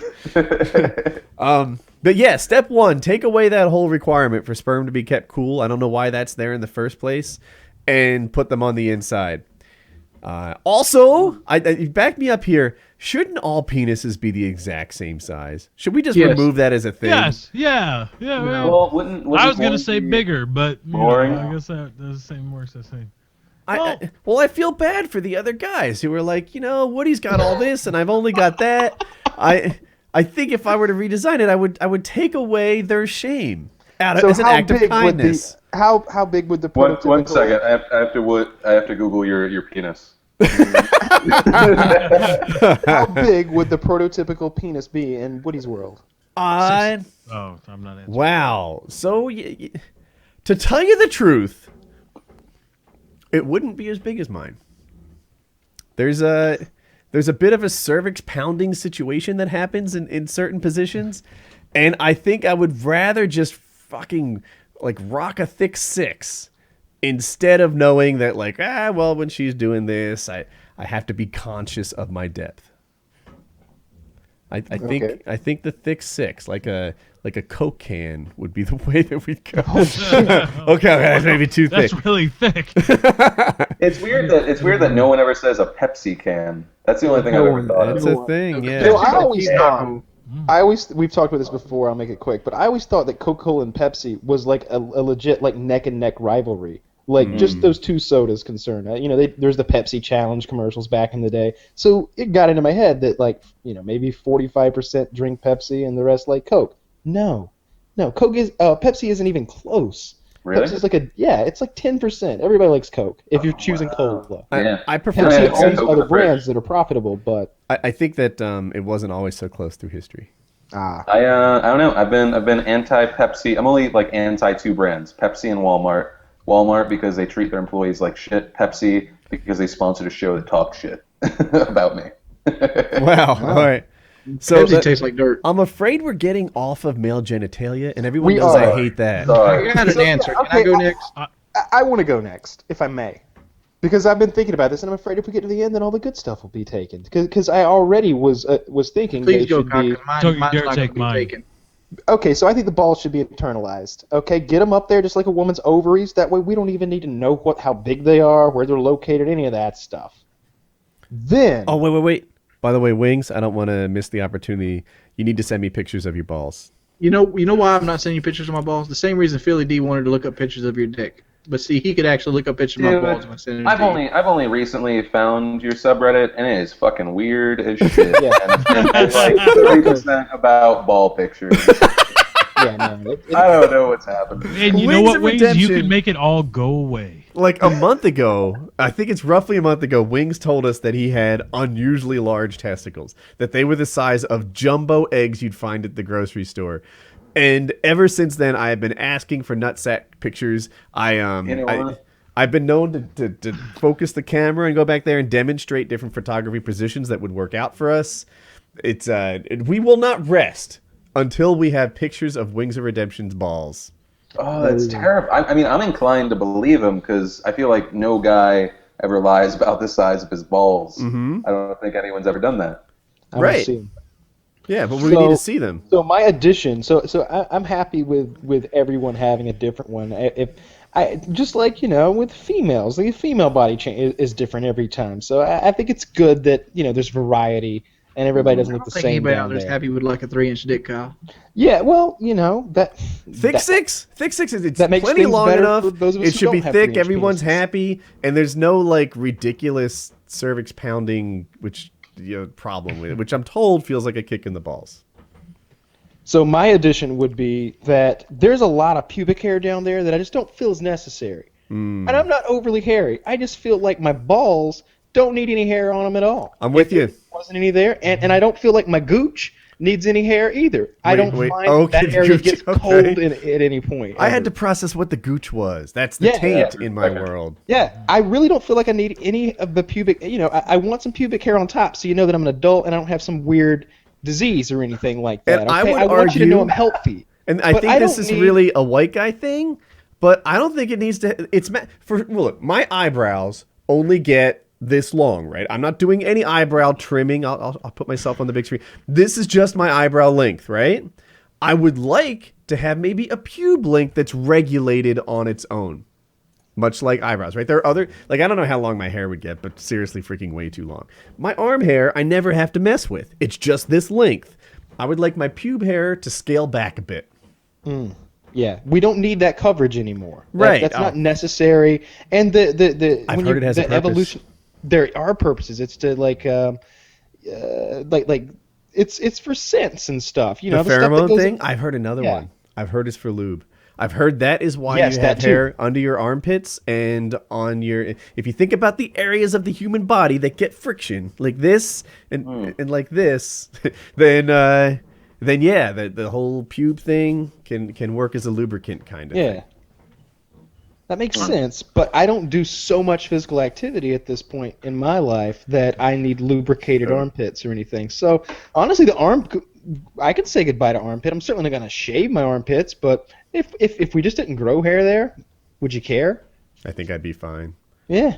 Yeah. That'd be cool. It should really have the microfine hair that's all over the rest of your body. You know, whatever's on my shoulder blade, the stuff you only see with a everybody always magnifying talks glass. about like these genetically engineered future children that are gonna, you know, they won't get this disease or that disease, or they'll be super people. They always go that route. I'm going much more simple and so much the genetically more, engineered vain. children that you come up with are going to have internal testicles and no gooch hair. That's your contribution. Sure. Like if there was a button you could click, He's a and maybe superhuman. your kid wasn't gonna have armpit hair. Yeah, let's go ahead and check that. He didn't need that shit. I like the way you're headed on this. You got anything else? I got something. Go on. Go ahead, Wings. All right. One thing that's always bothered me about the penis is it's like an entertainment system and a sewage system combined into one. Strong point. So I would like to take that away and do everything up my butt. And okay, here's the thing. Do you really want to do you mean keep produce semen with your butt too? No. No. Oh. Reproducing organ reproduces. Waste goes out one hole. Now, is there some reason your entertainment system needs to be near the dumpster? Because I don't want it to come out my mouth. I mean, I'm just saying, maybe you could take it and relocate it between your nipples or something. It sounds crazy like to that. us, but maybe it wouldn't sound so crazy if everyone had it. I just don't think it should be an entertainment and a sewage system at the same time. What How many if times have her- you had to piss, but you didn't want to piss because you might get your dick sucked? I kind Never. of like Not I kind of like that guys and girls have it roughly at the same area of their body, but I don't know why that area is not between your nipples. I could just as easily be doing push-ups or something. Woody, you have nipples, and you are surprised that waste doesn't come out from between them, and that's the thing you're most surprised by? Wait, I didn't follow that. I'm not You have nipples. What are they for? Did you see that guy on Reddit who cut I his know off? exactly what it is. Like, just imagine if you were gay, Woody, and you had to have anal sex, and now he has to fuck you in the middle of the chest. Yes, that is exactly what nipples are for. Well, we saw that whole nipple debacle. All right. At least now you don't have to look at it. That's a horrible You get raped in prison. image you just branded into my I soul. want the ability to turn off potent semen production with my brain. I don't want to have to go to a doctor who takes a sharp knife That's so to good. specific areas of my penis. I want to be able to think, no more potent semen. And How then about have just it the be ability true. to ejaculate at will? Wait a minute. No, because you know what? Part of it's the adventure. Okay, fair enough. Yeah. What do you mean the ability to ejaculate at will? To say, up, and now I'm going to come, and just do it. I feel like it's guys we pretty much Give it have time, that. youngster. You'll get there. But I'm talking about the same control as like you have over spitting. I hear what you're saying. I've know, got, like I've the got Wood all the Trout for control I like their need. eggs. Then yeah, I'm pretty solid there. That's not one of the upgrades I'm looking for. Yeah, I'm going for external reproduction. I want the wouldn't woman to equip lay that for- eggs in a soft, cool area, and the man to just ejaculate onto them, and that would be a reproduction. That And then sounds we could just keep on crappy having- compared to I what we wonder- have I now. wonder- No, my idea is much better. I've thought this out. I wonder if like that was a thing, if STDs would go up, because you'd be like, well, she's not going to get pregnant. She'll be good. Maybe. Ah, interesting. Because honestly, in my opinion, the two worst things in the world, probably, well, two worst things: Hitler and then condoms. Probably, I think the two. Hitler and condoms, huh? Probably. Really, you're Yeah. anti-condom? Am I missing anything? Condoms are I like good. condom. No, No, condoms are condoms kind great. of suck in Worst thing in the world for relative feeling. to not condoms. Condoms suck. Condoms in my younger years were awesome because they helped me last longer than I would have otherwise. I felt like I was a minute man when I went bareback, and I was an appropriate length man. Whatever that is, might be 5, might be 25. But with a condom, With a condom, would you say it's like a 5, and then without it's like a 10, or is it actually very close for you? Not time wise, but enjoyment. I guess, look, the gasm's the same either way. you're good to go. Not for me. Nope, So nope. No, So- yes, for me, I really don't think the gasm is tied too much. It seems to be a little better if I take longer. Maybe a lot of it's geared towards how recent my previous one was, but there is a feeling of intimacy that kind of gets taken away when you have that barrier. There's like a warmness and like a closeness. But if you're doing any kind of like young person sex, like teen or whatever, and you're not really the cowboy with the trick rope yet, then condoms will help you out. They will help you keep going. Condoms do exactly what I want. To take away all the good feeling so I can last as long as I'd like to. That's what I'm talking about. Man, I'm so on the other train. I feel like 50% of the reason I'm a serial monogamist is condoms. I'm just like, because I have an insane fear. I've always had an insane fear of STDs. I had a weird upbringing. My dad, lots of weird conversations. So I was always terrified of that. But man, it's just, I don't know. All my like pregnancy scares happened with condoms that ended up like breaking or something went wrong. I don't know. I'm not a big fan. What was I gonna say? My father, when I was a kid, would warn me that there are girls out there who would take advantage of me. I needed to resist their charms. And then by the time I became a teenager, I'm like, where the fuck are these women? You're so full of crap. Yeah, somebody take advantage of me. Where can I find them? Chad, no, seriously. Draw me a map. Put an X on it. I will find these girls. Oh no. I think they do what they're supposed to do, but personally, in my experience, I'm not a fan in my life. We Everyone need something else better, do it. right? What can we do that's better than that? Medical science should be on this. The condom should be like some gel that you just like rub all over your penis and then you're good. The Or a sponge was spray. better. Yeah, man. The sponge was better. Are The they legal sponge? again? Yeah, back in the day, sponges were a thing, and the girl would insert it kind of like a diaphragm, and it was the size of like a silver dollar, but like this thick, and it was like a small diaphragm, spongy and filled with spermicide, and then afterwards she'd like hook it out, and it would almost like. Sir, like if you could picture like an umbrella inside your nose and you scoop everything out with it, and I guess it would leave like a trail of spermicide behind, and it wasn't as effective as condoms. Like condoms are like 99% effective. Yeah. Sponges and effectiveness, if I recall correctly, these are PKA stats.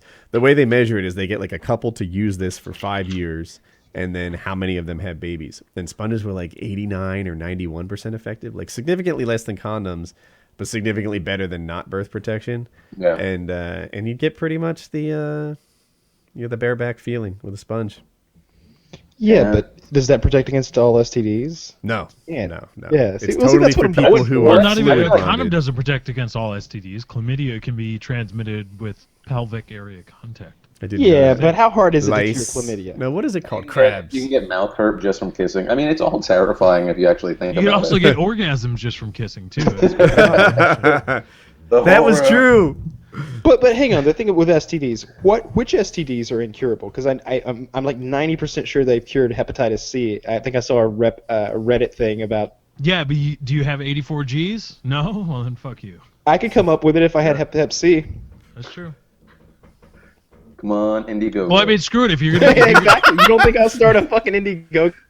well, I mean, if you have Hep C anyway, here's just how the start video sucking was dick. There you go. Hey there, guys. It's me why again, isn't- and Do you guys fuck remember the dirty Chippin? whore. Do you guys remember Yeah, Chippin? I remember Chippin. Yeah. Why hasn't someone made that with the profit motive yet? Like hey, a 1% deal. You just donate to this guy, skim off I don't know what an appropriate percentage is, if 1% or 0.1% or 5%. Three, like is the credit card companies. 3 like a credit card company. I don't know. Throw something out there. It seems like you could make a chip-in site in no time at all, and it would be tremendously popular. Why wouldn't PayPal should do that? I mean, it's right there. You have all the infrastructure. PayPal's a pain in the ass with I swear, you open up an account, people put money in it, all of a sudden PayPal's like, I think we should freeze this shit. This looks suspicious. yeah, Money PayPal. into an account. But you know what would be sweet? Like my ideal world would be if if I could take my Apple account and apply it to any purchase whatsoever, that would be the best thing in the world to me. Your Apple account? Yeah, like just think how easy it is to just buy something, right? I feel like it's one of the reasons why paid channels on YouTube won't work. How many fucking people have a Google Wallet compared to how many people have an iTunes account? People have Google Wallet. Valid point. Here's why Every now and then. people have Google Wallet, because Android's really popular, and that's how you buy. It's the way that you purchase things for your Android phone. I'll do this. You may not have heard. I own the world's best Minecraft server in the multiverse. It's WoodyCraft.net, and about 20% of our purchases come through Google Wallet, and the other 80 are PayPal. PayPal. Yeah. Well, because I was a big advocate of Google Wallet when it first came out, or actually Google Checkout, because they didn't have any fees the first year, and it was awesome. But and I don't know if it's changed. If it's changed, then we might as well offer it on our sites. But like, I couldn't sell to people outside of the United States. It was crazy initially. So I don't know if it's the same thing anymore. If it's a physical property. Android's so popular outside the U.S. I think, and I haven't looked in this carefully, but I think there's more Google Wallet purchases overseas for me than there are locally. That's really interesting. Yeah, because Android is, better yet, Apple's bigger in the U.S. and Android's bigger outside the U.S. Or maybe it's 50-50 in the U.S. and dominant Android outside. So outside the U.S., lots of people have Google Wallet and stuff.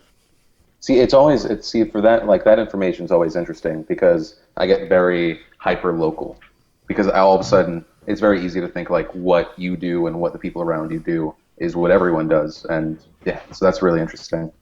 Yeah. But yeah, I like Google Wallet. It seems to, I don't know, to me that the experience is pretty much comparable to your Apple experience. Like, it just works. You buy things, you check out, and something about PayPal. I feel like half the time I buy something with PayPal, there's some question I'm not sure if I'm answering right. Or I just log into my PayPal account, and there's a big ad where my account's supposed to be, and there's a button on it that clearly looks like you're supposed to click that, but you're not. You're supposed to find like the go to my account anyway button hidden in the corner. Or when I check out, they're like, hey, click here. And then I leave the website I came from, and I go to the PayPal website, and there's this weird like sideways thing where I have to log in again. And there's a button I check or don't check depending on whether I'm on a public terminal. And it's just like, why is this whole experience so messed up? The user interface on PayPal makes me second guess whether I'm using it right all the time, and I've used it a lot. Yeah. And you always got to remember their amazing customer service. And then I don't trust them. That's the other issue. Like, you probably heard of Notch. He's the guy that wrote Minecraft. Yeah. He had $750,000 in his PayPal account, and they locked it down for 9 months. Now, these are PKA stats, but that's the story I'm told. Oh, that makes my story seem like a bitch story now. Oh, no. I thought my story of losing $40,000 for like a few days. I was on vacation, and they had that was all my money, though. They had it all. I hate PayPal. I don't use PayPal for anything big anymore at all. I drain my PayPal regularly. Yes, every month. I need enough money in my PayPal to pay all my bills, right? I pay my staff with my PayPal. I pay my server costs, my DDoS protection, all that stuff from PayPal. So I don't take it to zero or anything, but I certainly don't let it grow too large, because I feel like that money could just get locked up at any time. They don't have it. I think it's why we do it, and I think more and more of the independent guys just take credit card directly. But that's for my merchandise website. Obviously, sponsors, that's different. Yeah. Huh. So I have like business questions. I'm not sure you want to answer. We can do it after the show, or you can do it now if you want to. I'm an open book. I will literally only answer questions I am contractually not allowed to answer. So you and a couple of the OG YouTube guys, right? Like you, Shay Carl, Mystery Guitar Man, etc., have gone beyond just YouTube views for dollars. Yeah, you have merchandising, you have a website where I assume. Do you land your own ad deals on your website? So the ad deals on site and the ad deals, I feel like 70% of the PDS, the Philip DeFranco show, is sold, and then the other 30% we do the Netflix code just because it's so good. But it's all through Discovery and Rev3. because a big portion of what I did, I made source fed through YouTube. YouTube, that was one of the funded channels, and then those channels and like some of the business stuff was acquired by Discovery because I worked with Rev3 compared to everyone else because they actually, when I started working with them, they just made me probably, I want to say about 6 times as much, and I was doing all the same things. I didn't have to do anything. And I realized I get the audience building and the talent finding, and they get the money. And so why not work with those guys?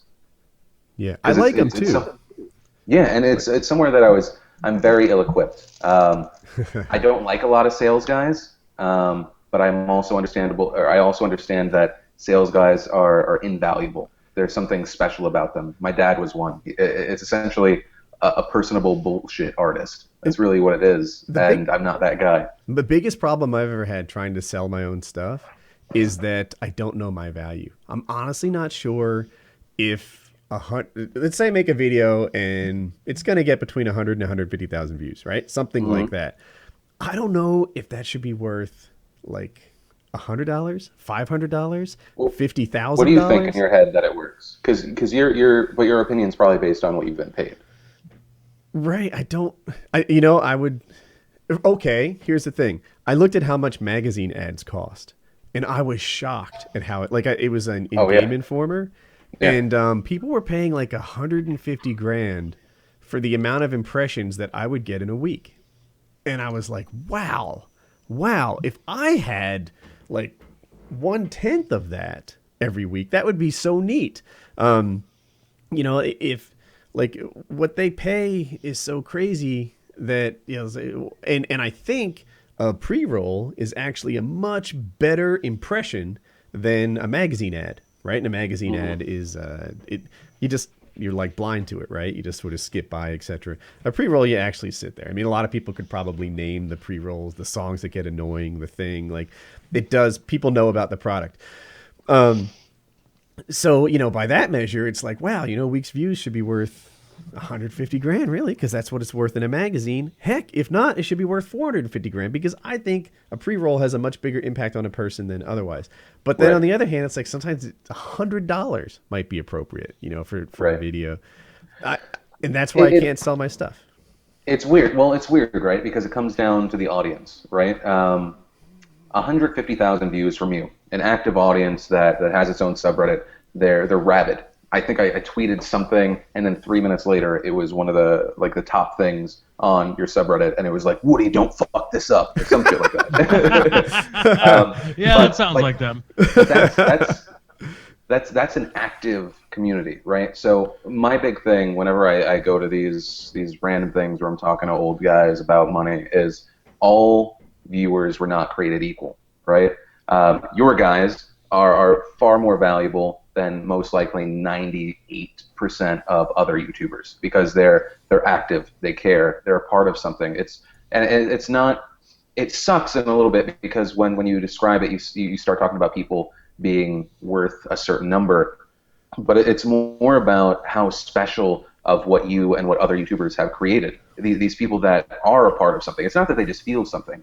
They are a part of it, and if you actively like Netflix and you actively like things, that you're sharing it, and because of that, it's more valuable, and because of that, the dollar number goes up. I know that before we were talking about, or we actually started the show, we were talking about CPMs. From the business side, that's what we think of when we're creating stuff. Our whole thing is like, make cool shit, meet cool people, have fun, and then try and make a shit ton of money. If not, make a decent amount of money, and then also create new stuff. So I think the big thing is create the community first, and then figure it out after. But also play to your strengths. If you suck at selling ads, deal with the guys that are good at it. Yeah. So for example, right? In the gaming community, people use capture cards, and I think the most popular one right now is Elgato. And I think Elgato. Wiz got me on that. Oh, Frizz has you on the Elgato? Well, he mentioned it, and I was like, I got to try it, and I love it. Okay. And so, I mean, that's another example of like proper advertising through YouTube. So I think the Elgato is the second best one. Okay. I think the AverMedia Live Gamer HD is the best one. The prices are so close. That's really not. I think they're within $10, like 180, 190 or something. What like is it that. called again? AverMedia Live Gamer HD. Can I throw it out here? I have yet to get my AverMedia card to work, so. Okay, so there's a We counter. do have bad luck with tech, though. I don't have a deal with either one. I've actually talked to both of them about deals, and they're both good enough that I think I could back them. But this is just me as a customer. I've owned them both. I've used them both, etc. And the AverMedia does some stuff that the other one doesn't. It can be your encoder. So if you have not a brand new PC, then you don't have to use your CPU. You could do video. You could do PC gaming, and then have your CPU devoted to the PC gaming and use the card to do all the rendering for you. And then I think the rendering is just a little bit better. I like the software. And so I was working with AverMedia. This is like a year ago, maybe a while ago. And we were trying to put together a deal. And it was hard to put how much value is there on giving a company that makes capture cards an entry into the market? If I were to get Full Force and pimp them like I just did, they could be even with Elgato right now, maybe. They could be, and I do sincere endorsements, right? Like I don't back crap. Who knows? Like AverMedia might be in a different position in the market right now if they had teamed with just 2 or 3 YouTubers, and that position in the market might be worth $250,000. You know what, MSI? You need to do. You're selling 780 Ti video cards. You need to sponsor PKA. Get us all SLI 780 Ti video cards. We will sell them for you in droves. They'll be like hotcakes. I guarantee I can sell you more than you give me. There you go. Yeah, I could sell you 780 Ti's all day. They would be really wise, to do that. Like people are recognizing I do a lot of PC gaming, and I'm techie, right? So the 780 Ti is actually the one. Like Lefty said that's the one I'd back. So anyway, giving someone a position in that is worth a ton. Get on this. What'd you say? He said the Fucknards after them. That's not how to get them to do things. Yeah. So anyway, I have sometimes I think that like a deal with me that lasts 6 weeks or something should be worth like $200,000 because it can make a big difference in how something is thought about in the whole marketplace. Sometimes I think a deal with me that lasts 6 weeks should be worth $200 because I don't know how much of that really converts into sales, and and that's why I rarely do my own selling. Well, you have people that do that for you, though, right? I do. Yeah, with various levels of success, some high, some low. So, but anyway, the next thing you do should probably be gamefly.com/Woody. Should be what? Gamefly.com/Woody. Gamefly.com/Woody. Yeah, man, you gotta jump in and impede on all my possible codes. Oh gosh. I would like to get a Netflix code. Wait, Gamefly. Yeah, Woody. Next up, GameDunzo.com/Woody. I'm just ripping on. Do a lot of people use that Gamefly? That idea. You know what? Games on I was kind of on the fence about it, and then I was like, oh yeah, I think we have that potential sponsor, and then I started messing with it, and I was like, oh my god, this actually works, because you kind of get complacent, and you get like, you do well on YouTube, you sometimes don't look at your bank account, and then you do, and you're like, I waste so much fucking money on stupid shit. Like I changed my phone to one of our sponsors because I didn't realize I was like spending $4,800 a year on my fucking phone bill because I wasn't paying attention. And so $4,800 happens because you're an idiot and you sign up to 40 gigabytes of data a month because you're like, I'll totally use that, but then you don't. I have 6 gigabytes of data and I've never come close to it. No, well, I had a family plan on Verizon, and I'm pretty sure I had a bunch of hotspots and a bunch of other stuff, but it was just, I don't know. And now I'm paying like $60 a month max because I decided to go with a sponsor, then I actually like them, then they got on the show. I don't want to get hoary and mention them. So, yeah, I don't know. It's we really support interesting. your horism here on PKA. Yeah, you already got a free month of Netflix. I mean, you said her listen to Thanks to Woody. advertisements. Oh, my goodness. But it's cool because the best thing, like the best sponsorship in the world, is something that you don't just mention. It's something that you actually utilize, and that's why you're sharing it. I do that all the time. Now with PKA, our theme is if the money's there, we don't care. But the stuff. No, but yeah, I mean. But they're also the best channels on YouTube for this week. But even with like those sponsorships in the beginning, they're small like startups that wouldn't have that voice otherwise. So it totally makes sense in that light as well. Hey, I've got a question on a totally different wavelength. Did you have a conflict with Chi-Com City back in the day? Wow, I haven't heard that name in forever. I've had like several conflicts on YouTube. A lot less so now that I'm a little more grown. No, Chi City. God, it sucked because I loved that channel because it was so ridiculous and he never pointed the camera at himself. So I loved it. Can you give people a little back, like what his channel was about? No, I can't. I literally just remember he never pointed the camera at himself. That's all I remember. I don't know.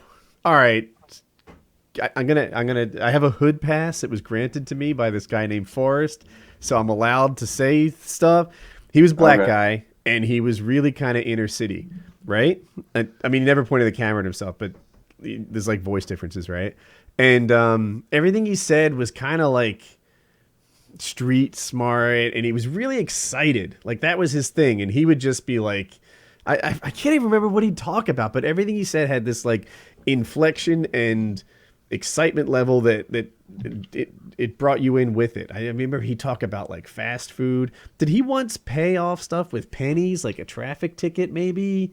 I know that he gave money to people before like people started making fucking channels around like I'm giving money to homeless people. He walked around and he gave like hundreds to people and it was cool. But yeah, he made, I think the thing you're talking about, I'm trying to find it right now. I think he made something called YouTubers Exposed or some shit. That is the conflict, yeah. Yeah, I think it's so hard because I'm trying to think. It was fantastic. So let me lay it out, and you can tell me if you remember anything differently. YouTube sent out like an instruction kit almost, and they still do. And they say, hey, here's some things that might help you make a successful channel. If you upload on some sort of schedule, that really helps you. If you keep your videos at this length, and they used to recommend a shorter one, like 2 to 5 minutes, then people seem to like that more. If you use a handsome thumbnail, then people like that. And they would just sort of lay out some basic tips that if you're new to YouTube were actually really helpful to you.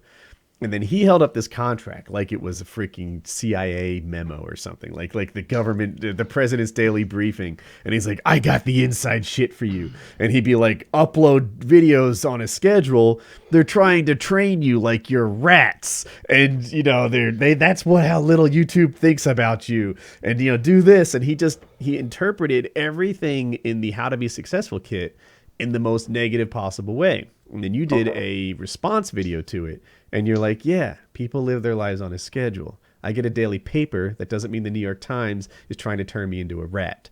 And like it went, you sort of, responded to him like point by point. Does this ring a bell?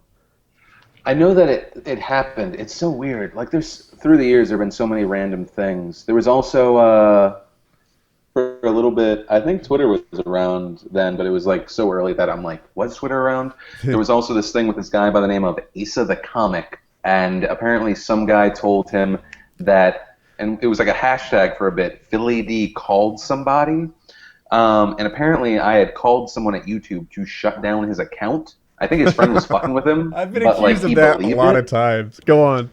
No, and I was like, what are you talking? I just remember I was in San Francisco. I think it was because I was going to YouTube headquarters as well.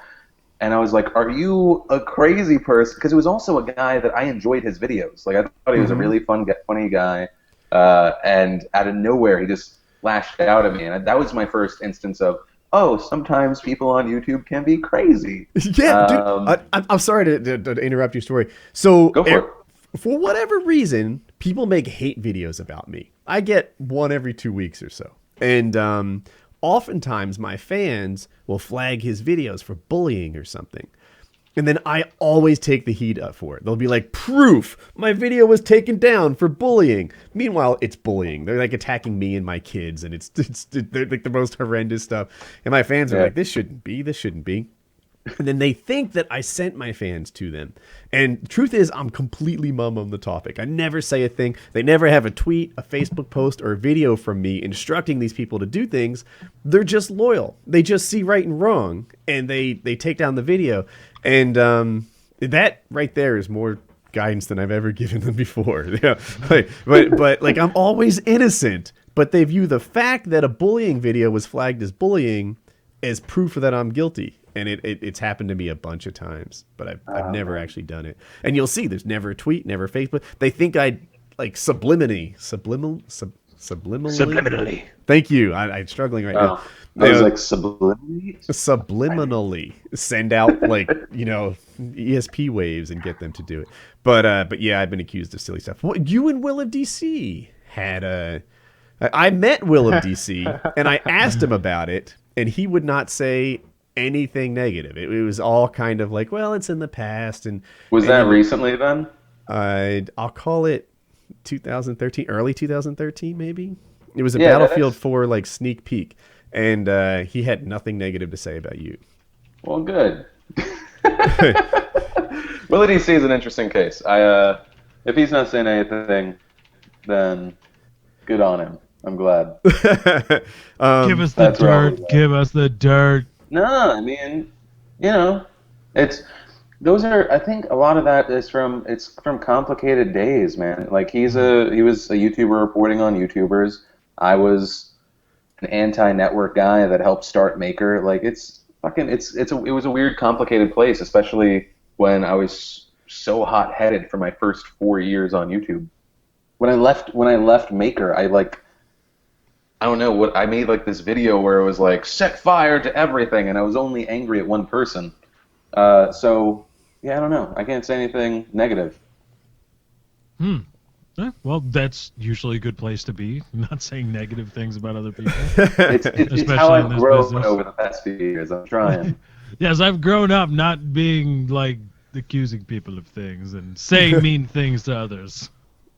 No, but I liked Will of DC's show. Like I don't know. He stayed on top of YouTube news. I thought stuff was fairly well researched. There was one thing though. And I talked to Will of DC about this in person too.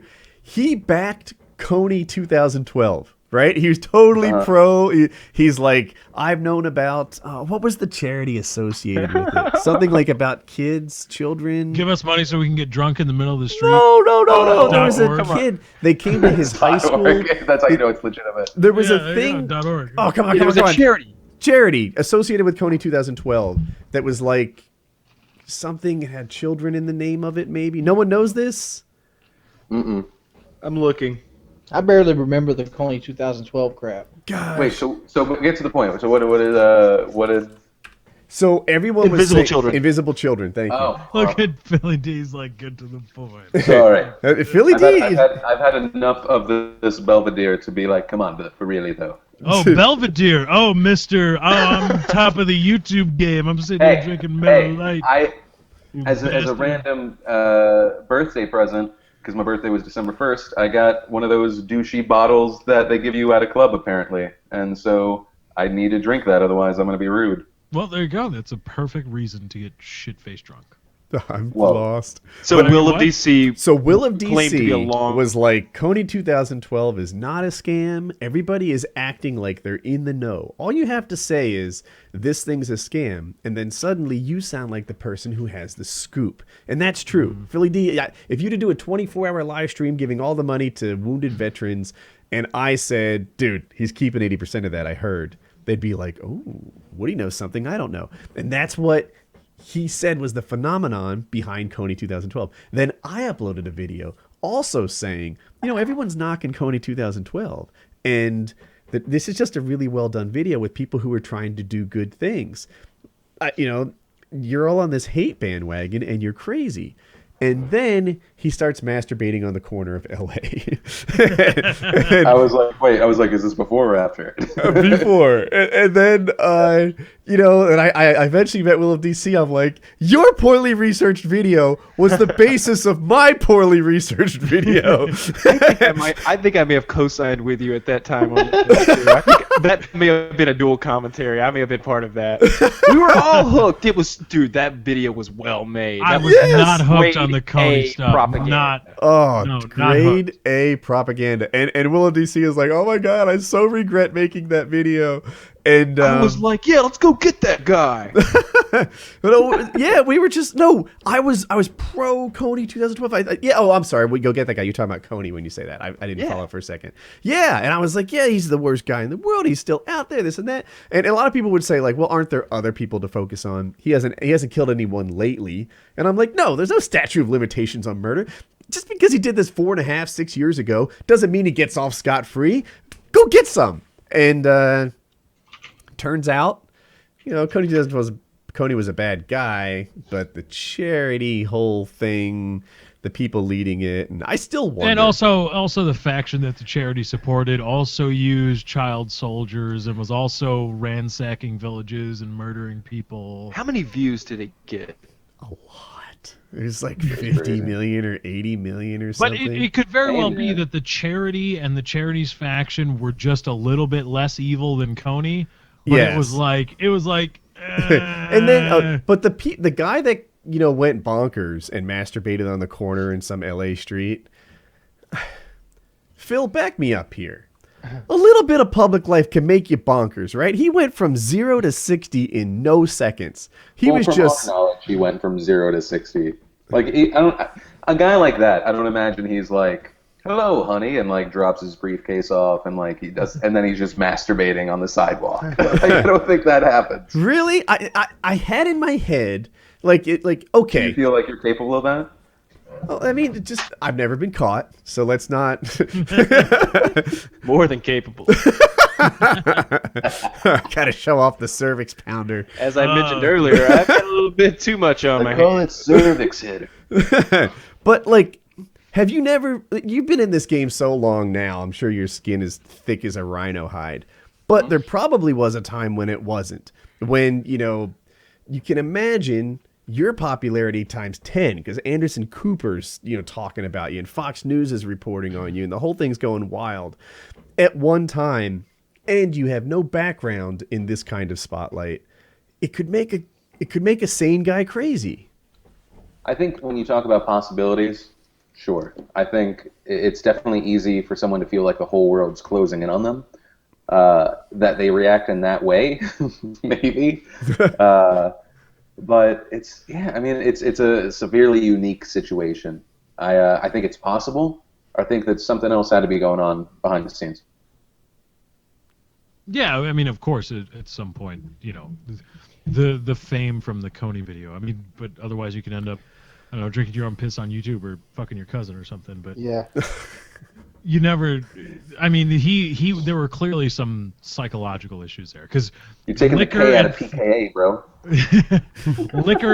liquor and fame doesn't make you masturbate on a corner of. Yeah, that's an odd think. way to express yourself, huh? Yeah. Like, if they told me that he assaulted some guy at, like, a Subway, I'd be like, oh, yeah, he just couldn't fucking take it anymore. They didn't have brown mustard, and he said enough's enough, goddammit. But falling down. tell me he's like so you're saying that you've never been so drunk that you were like, what if I masturbated in public? In broad daylight. Like it just doesn't make any sense. I've never been that day drunk. I'm trying to put it together. Is it weirder that it was during the day? I think it was, yeah. For me, that's a nighttime like activity. 4 in the morning, you can make an excuse. Like, it was 4 in the morning. He was hammered drunk. He couldn't get home. What was he on? Was he on? Does anyone know? All sorts of amphetamines, perhaps. Change. You know what? I don't even know what amphetamines are. Speed. So crystal methamphetamine, something that's okay. He's out of his mind, wired up, just not thinking like himself. Mm-hmm. Gotcha. He was on. I can't believe I duped all these people into giving me all this money. Dude, you would think after a ride like that, you would see him and it would be like an Old Spice commercial. Hello, I'm on a horse. Now I'm on a yacht. Now I'm in my mansion that you all built. Thank you. Like that would be his gig. But did the money not go to the charity? You know, I don't know what happened to the money. All I know is that guy got caught jerking off in the street, and we never caught that evil man. I don't claim to actually know to be a forensic accountant as to what actually happened to the money. It's just it was shady at that point when it's like, wow, you collected all this money for all this horrendous thing, and you were painted yourself this warrior, et cetera, et cetera. Now you're drunk on the streets of LA, kind of touching yourself. What we were saying at the time was he should take all that money and hire mercenaries to actually go get the guy. Like that seemed to us to be the most reasonable option. If you can call it instead of using all that money to gain publicity for the scenario to get the U.S. Army to take an interest in it, all you need are the Expendables. There you go. There you go. Hey, now, even with the props from that movie, you could probably kill money. They're just props, rubber knives and guns that don't shoot. Who cares? So what? You got a prop AC-130 shooting flares at people. They freak out. Like, oh my god. PhillyD, did you see The Wolf of Wall Street? I haven't yet. No, we were gonna see it tonight, and then I was like, no. I was like, I'll do this podcast. Goddamn right you will. He froze. Is he frozen for everyone or just me? Yes. Yeah, he's frozen for me. I think he said he was switching between 3G and Wi-Fi. I don't know what he's on now, but it could be either. But I want to see his face. It's frozen. I don't want to see. Yeah, let's put him on. If I put him here, will we get his full? No, he it doesn't won't. work. Oh, it's the monkey. The monkey's back. Up there he is again. He's muted. I don't know if he knows. There it is. I am. There we go. I'm having to connect through my phone right now. I don't know what's happened with my Wi-Fi. It's happened like 4 times. You could be getting. Maybe it's derp trolling, trying to take you down. Yeah. Well, good for them. So I haven't seen the Wolf of Wall Street though. I was gonna go see it tonight, and then I was like, no, I'll hang out. I'll hang out with you guys. I just saw it. I will not spoil it for you, but I'll say this: I was going to take my daughter. There's a lot of sex in that movie. I had no idea. She couldn't go. She had some fencing practice things she needed to do. I would have been watching so many blowjobs right next to Hope that I'm glad that she couldn't make it. Yeah, I was gonna say when you mentioned that you'd watched it earlier, I was gonna be like, did you take your daughter to that one? And I even asked you, I was like, isn't there like an orgy scene? He's like, oh, there's many orgy scenes. Yeah, there's a couple of those. I don't even know how many orgy scenes there were. I could throw out a number like 11. Wow. Yeah. I feel like it's not spoilery to be like, you don't want your children to see Jonah Hill's penis. Didn't the Wolf of Wall Street break the F-bomb record in movies? Yes. Yeah. Really? What did it beat? Did it Casino or Good? It beat. I think it beat Casino. Dude, the N-bomb record for that Django movie. Oh my god. Well, that was just what's his face showing off. Yeah. Quentin Tarantino. Tarantino. Oh, that was the name I was trying to think of. He made the one feel-good Holocaust movie. Oh, really? Yeah. Well, that was more of a feel-good World War II movie. Yeah. What was that called? Inglourious Bastard. Inglourious Bastard. Inglourious Bastard. I actually have never. I've been thinking about that for 2 hours. Inglourious Bastard lives up to the hype. You should watch that. Netflix.com/Woody. It might be on there. It's not. Fucking, it could be someday. Now, Woody, the orgy naked sex scenes in Wolf of Wall Street, because I'm thinking about it, and when I hear Wolf of Wall Street, I just think of the original Wall Street with Charlie Sheen, etc. Is the nudity and sexual content? Is it like? Does it make sense in the context of the movie, or does it just seem like it's thrown in there for like? No. And I won't ruin it, but it's very much about a guy who gets super rich and lives a life of wild excess. And he does a lot of drugs. He does a lot of women. And you know what? The show's like 3 hours long. And somehow, like, even though if I were to recap it, I'd be like, guy finds a way to get rich. Guy parties way too hard until, things go rough. Somehow that synopsis works in 3 hours. It held up. It was well paced, even though there's really not much more to the story than that. Yeah, that's Martin Scorsese for you. He makes those really long, really good fucking movies. Yeah, it was a really good movie. I liked it. It's not for everybody. If you don't like watching people do drugs and have sex, it might not be for you. These are a few of my favorite things. Yeah, I gotta go see that. I really want to see it. I may see it tomorrow. Yeah. There you go. Yeah. So, but yeah, I dug it, and I'm they villainized him for being rich to some extent, and I don't think being rich is a crime. Although he did crimes too. Although he committed crimes to be rich, but still. Yeah. But he worked really hard though. It's like somehow while what he did was shady and you learn in the first couple seconds, he sold stocks he didn't believe in and stuff like that. And there were real victims to it. I couldn't help but admire his work ethic because, like, even though they paint him as a not so great guy, no one ever doubted his work ethic. The guy was just driven to meet his goals, and that aspect of him I kind of respected. Even though and that can explain why there's no bankers in jail as a result of the fallout of the economy. They all respected their work ethic. They're like, you know what? You may have done some really shady shit, but you worked very hard, so we're not going to put you in jail. You're right about there really should be. Someone must have done something illegal in that. And I think there's you know a what? series of illegal things that happen. Yeah, lots of illegal stuff. Probably. You know what doesn't cut it anymore? The whole, you know what's really outrageous is that none of this is illegal. No, that doesn't cut it anymore. Stop it. At some point, people need to go to fucking jail. Like the bankers or like the NSA. The whole NSA fallout was one of the ridiculous things is that this is all legal given the FISA courts, et cetera, et cetera, et cetera. No.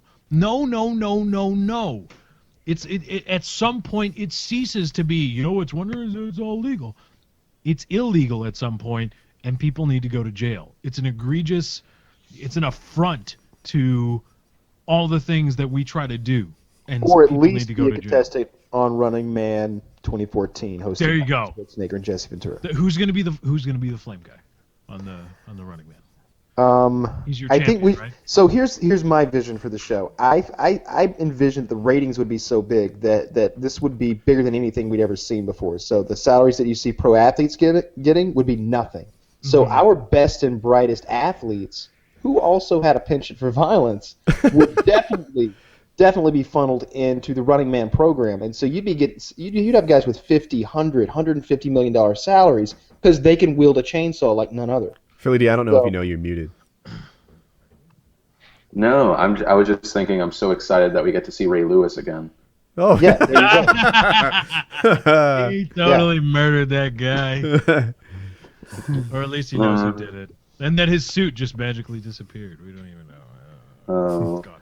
But he's a Super Bowl champion, you guys. Yeah, now he's innocent. Right? And then when somebody asks him about it, he says, only God knows the answer to that. Stop asking me questions. Because God. Jesus. Yep. That struck a chord, didn't it? You remember that press conference where he was asked, and he said, only God knows. God well, I just feel like that. it's the get out of jail free card for everyone. And if, I don't know, whatever. He's trying really hard to not say things. Yes. How much would you pay for a month worth of Running Man 2014 coverage? $0? You're not down? Zero. You wouldn't subscribe to my network of evil? I don't really care about watching celebrities cut each other with a chainsaw. That's not what we have. This is how my show works. So we start out and we introduce the bad guys. It's pretty much the Running Man. We show you the bad things they've done, the people they've hurt. We show that they're unrepentant. We don't just throw like people who cheat on their taxes in here. These are the monsters of our society. You've heard of them before. These are the people who have been in headline cases. These are the guys like that gentleman who had all those women in his basement. And you the basically Fine Brothers. chainsaws the pro athletes that chased them down and killed them. Wait, did you just say Yeah. brother? I was going to say, the Fine Brothers did that thing with the guy's interview, and it was hilarious. You mean oh shoot, who are they? I thought you were going to say the Fine Brothers had people in their basement. I was like, no. Don't judge them. I was like, I've been there. I haven't seen more than 2 people. But those are the people you've got there, so you're motivated to see these people, have harm done upon them. And your stars, the people who are wielding the chainsaws, flamethrowers, battle axes, or whatever, they're going to be famous people too. A-Rod is going to be on the show. Let me throw salt all over your plans. Okay. All right. First off, you have the Running Man, which is you're basically paying pro athletes to kill like convicted felons and murderers and rapists and stuff. So What far, about no all salt. the children that want to grow up to be an executioner in the running games? Yes, that would That's their fine. life goal now. They're training. They're working hard. It's not so they play football. It's not so they can be a good part of the community. It's so they can cut a motherfucker's head off with a chainsaw. Running not Man seeing the salt 2025 so will far. be extreme. I agree. No, this is outstanding. So what you're saying is that future generations of executioners will be better than the first one. Better, faster, stronger, and more lethal. These are a Well, few of my favorite the things. kids that want to grow up to be What are they going to start doing in high school? Are you going to start training executioners right out of high school? We will like have football? high school teams that work with wooden chainsaws competing against one another to see who will be the best Like, who has the executioner. best- Medieval fairs will take on a whole new level of importance. It will be added as a With this. Division I collegiate sport, harpoon throwing, and they'll just murder each other until we have elite I think you've executioners got to that go really pro. make it We fun got the for the crowd. though. Dominator! 88% harpoon accuracy. I'm all Chainsaw for efficiency in the costumes. third level. There'll be all some for guy costumes. dressed completely in Christmas lights who pummels people with mag lights. Two of them like nunchucks. And he sings opera while driving to murder them. I pictured like Deion Sanders dressed like Turbo from Gladiators in this shit. Exactly. Yes. Now How you're getting awesome is it. that? I'm seeing no salt in the plan. All you threw Yeah. was I love gravy. this Great idea. idea. This would make billions. It would not make billions. It We're would. living in a world where they're trying to get rid of It guns. wouldn't and your make idea is to have billions. a We don't It use would our make violence. trillions. How do the Hunger Games happen, Wings? Huh? Explain that. It didn't happen. It was a That's movie. history. That's Explain history. it. I That's- read it. That's I read the book. humanity. Philosophy. That's Hobbes. It's Nietzsche. Right there. I'm telling you, this would work. Everyone would tune in, and with a little camera work, we could keep it from being too gory. Hell, you can keep it. Hey, keep from it. being Have gory you ever at all. watched one of those Mexican beheadings with the chainsaw, Kyle? I don't think Have there's you ever an watched a angle. hunting video? They're not that bad. Or just give them all tranquilizer darts. It doesn't have to be gory at all. Oh no, we're using chainsaws for sure. Well, then. We have our own brand deal with the chainsaw company. Yeah, sponsored really by wanna get Steel. technical. Put it on pay-per-view. I would pay. How gory? How dense is the programming, Kyle? On your idea, can we sell a channel around this, or is it Oh, just- absolutely. Yeah. It's like the Truman you run Show the channel, and, with and murder. So you have primetime events, of course, but during the day you're showing highlights, reruns, and you no commercials, zero commercials on this network. You're going to have all of your advertising It's dollars considered a sport. and brand It's gonna be a sports integration. center. brand integration? Huh? Brand Like that. integration. We're hunting tonight in the Home Depot. That would be a great episode. In the Home Depot, yeah, totally. That would be awesome, right? The guy just grabs like a pickaxe and in an angle grinder, and he's like, "Let's Yeah. get some." Yeah, he has to. It would be half Running Man. Maybe integrate some Junkyard Wars. We would have a good time. The with pay per this. views will be like Charles Manson and like these real known serial Oh killers. yeah, the first thing I would do would go to the guys we have on the bench already, the hardcore famous criminals who are just rotting away in a jail cell somewhere. Yeah, But if Jeffrey you brought 'em- Dahmer's not doing us any good. I can't Nope. laugh at his hijinks. Charles Manson not doing any good. I think one of those Oklahoma City bomber guys is still alive. Let's get his ass Dahmer out there. See died, how fast he though, can Woody. move. Oh, did he? Yeah, I think And now he that got you beat to mentioned death in it, prison. I remember hearing about that. Yeah. Anybody whose Research name- it, reanimate him, put him in the fucking game. anyone with name recognition, you throw There him you in there. Boston That's Bomber. Who's the guy from Florida? George Zimmerman. Put his ass He in there. hasn't done anything wrong. He would be one of the executioners. Well, wait. Since when are we No, put letting him the in with all courts black. deal with this? Dude, that's how you get your ratings boost. George Zimmerman is your executioner. Oh God. that would be awful. And all of the contestants are driven to his area so that he can legally say he was standing his ground. Oh my God. That's what he does. Oh my God. Stand your ground, Brooke. And the crowd would chanting, of course. You got 50 caliber or machine whatever. gun. Stand your ground. Right, it's a subset of the game.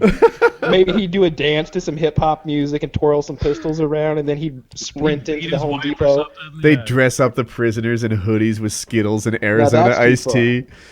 Oh, right now I've gone too far. Yeah, I'm the one that pushed the line. Look at it all you want, but you just slapped us in the face with death. No, but I do think that I will say this.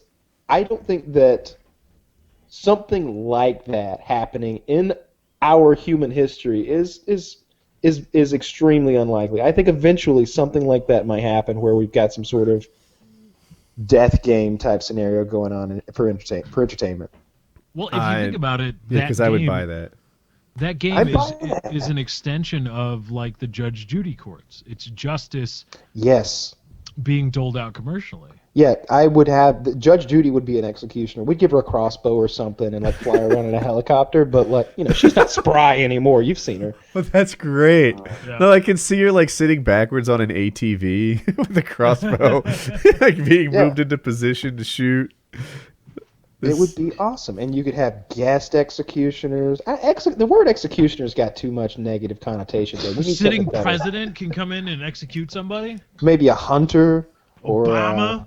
That's the weirdest argument I've heard. The word execution. It's so fucking flawed because once this shit gets privatized, like how it's probably going to start you're going to start getting motherfuckers. They're eventually going to run out of popular people, so you're going to have to set people up to get put into this thing. They're going to be You don't found understand, guilty Wayne, just is because that- they're charismatic. By this time, Kyle's already a multimillionaire. So Trillionaire with a T. dude, that'll be You're going to be a millionaire overnight. The first pay-per-view will make you a millionaire. Absolutely. The first year So- you're a billionaire. So I think we're getting carried away here. I'm not actually going to start this network, but Make it happen. Make it happen. Do it. You're committed Do now. it. It's like Pat Lincoln. You got bum to do racing is much more likely to happen than this. But it. Bums night out. Bums Bums Night Night Out. Out. That was Bums Racing. I remember Bum Racing. That was the one where they God. pulled the chariots. let me just say that when I ran these ideas past my girlfriend, who is a wonderful human being, by the way, she literally cried at dinner. Like, she cried when I told her these ideas and made me promise not to do them. And there was a couple sitting next to us, and I guess they thought I was being an asshole because, she's crying at the dinner table. And I ran the idea past them, and they both nodded and smiled and was like, yeah, that's a great idea. It is a great And then idea. then she cried harder and left. So we Yeah, don't talk about no. Bumps Night Out anymore. I want a good sturdy bum. Oh my god. Like an It's weird to me ex-athlete. that the bum thing's like more of a sensitive topic because like when I first Don't got you on talk about the bums? the bums. Well, because when I first got on the internet, like as like a daily thing, that was like the high time of bum fights. Yes. All right. That was like that weird thing that existed that like everyone's like, yeah, that was a thing. Bum fights There was was- weak sauce. Have you ever seen felony fights? Oh, God, yeah. No. those- Oh Those are my more goodness. They literally hire ex-felons to fight each other. And these guys are so mean. There was one guy, he would have fit like he was on our podcast, right? Like he just seemed like a personal guy. Maybe he was in for a drug violation or something like that. And the guy he was up against was an animal. He growled. He's like, I'll fucking kill him.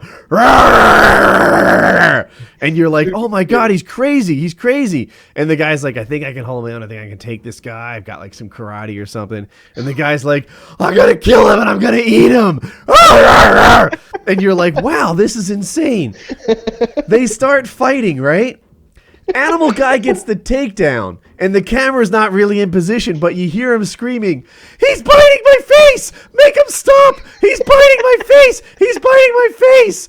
And you're like, somebody make him stop. No one's making him stop. The And I camera was gets in thinking- closer, and you can see the guy's trying to rip his cheek off with his teeth. It's And, zombie. yeah, and they eventually like separate him or something, and he has serious bite wounds like in his upper cheek area. And I'm This like, guy was biting him in an aggressive, animal-like fashion. yes. And at first, I was like, nah, he's not biting him. Then you Holy saw the shit, wound. he's biting him. Yeah. Oh my gosh. Yes. And yeah. Oh, some of these guys were warriors fighting each other, just like duking it out. Guy goes down, comes back up. The other guy goes down, and they just had so much heart in their fight. Other times they were just ridiculous mismatches. It's hard to say which is more entertaining, but none of it is really good for the soul. No, it's really hard stuff. Like, I like that you ended it there, but you had so much joy describing. it's terrible stuff, but it's really entertaining. And you mentioned bum fights. A lesser-known spin-off of bum fights was The Bum Hunter. Now, this guy dressed up like Steve Irwin, put on a fake Australian accent, and literally hunted homeless men outside of Los Angeles with a couple of other guys in a camera crew. He would net them, tie them up, and then while they were asking, the questions we would all ask if attacked in the middle of the night by strangers with cameras, what are you doing? Who are you people? He is literally measuring them, and measuring their skulls, giving the measurements to someone with a pen and pad, and they're writing them down. And he writes on the guy's forehead with like a Sharpie to mark him, if they capture him again. And it is the most dehumanizing, most horrible thing I've seen ever, probably. And it is so fucking hilarious because this guy does not break character. Oh, look at this guy right here. Here's a big one. Come on, get him down, get him down. Looks like about 14 centimeters across his forehead. And it's just like, holy shit, is this guy for real? These are crimes. He's not the same guy that would run from police, is he? Do you know who I'm talking about? No, that's Nedge. Nedge, was he like the urban jockey or something? He called the one where he jumped on the guy the urban rodeo. This guy would do this fantastic thing. What he'd do is he'd go to a shopping mall or something like that, and he'd remove a an anti-theft device from a piece of clothing, walk through the thing so the alarm goes crazy, look at a cop, and run. And his whole thing was to run from police. And the guy had legs. So he'd just do laps. The cops were always looked like they had a couple donuts too many. He'd find a picnic table. He'd stand on it. He'd mock like an ape or something, then run. And for some reason, when he got to a burger joint, a Burger King or something, he was safe.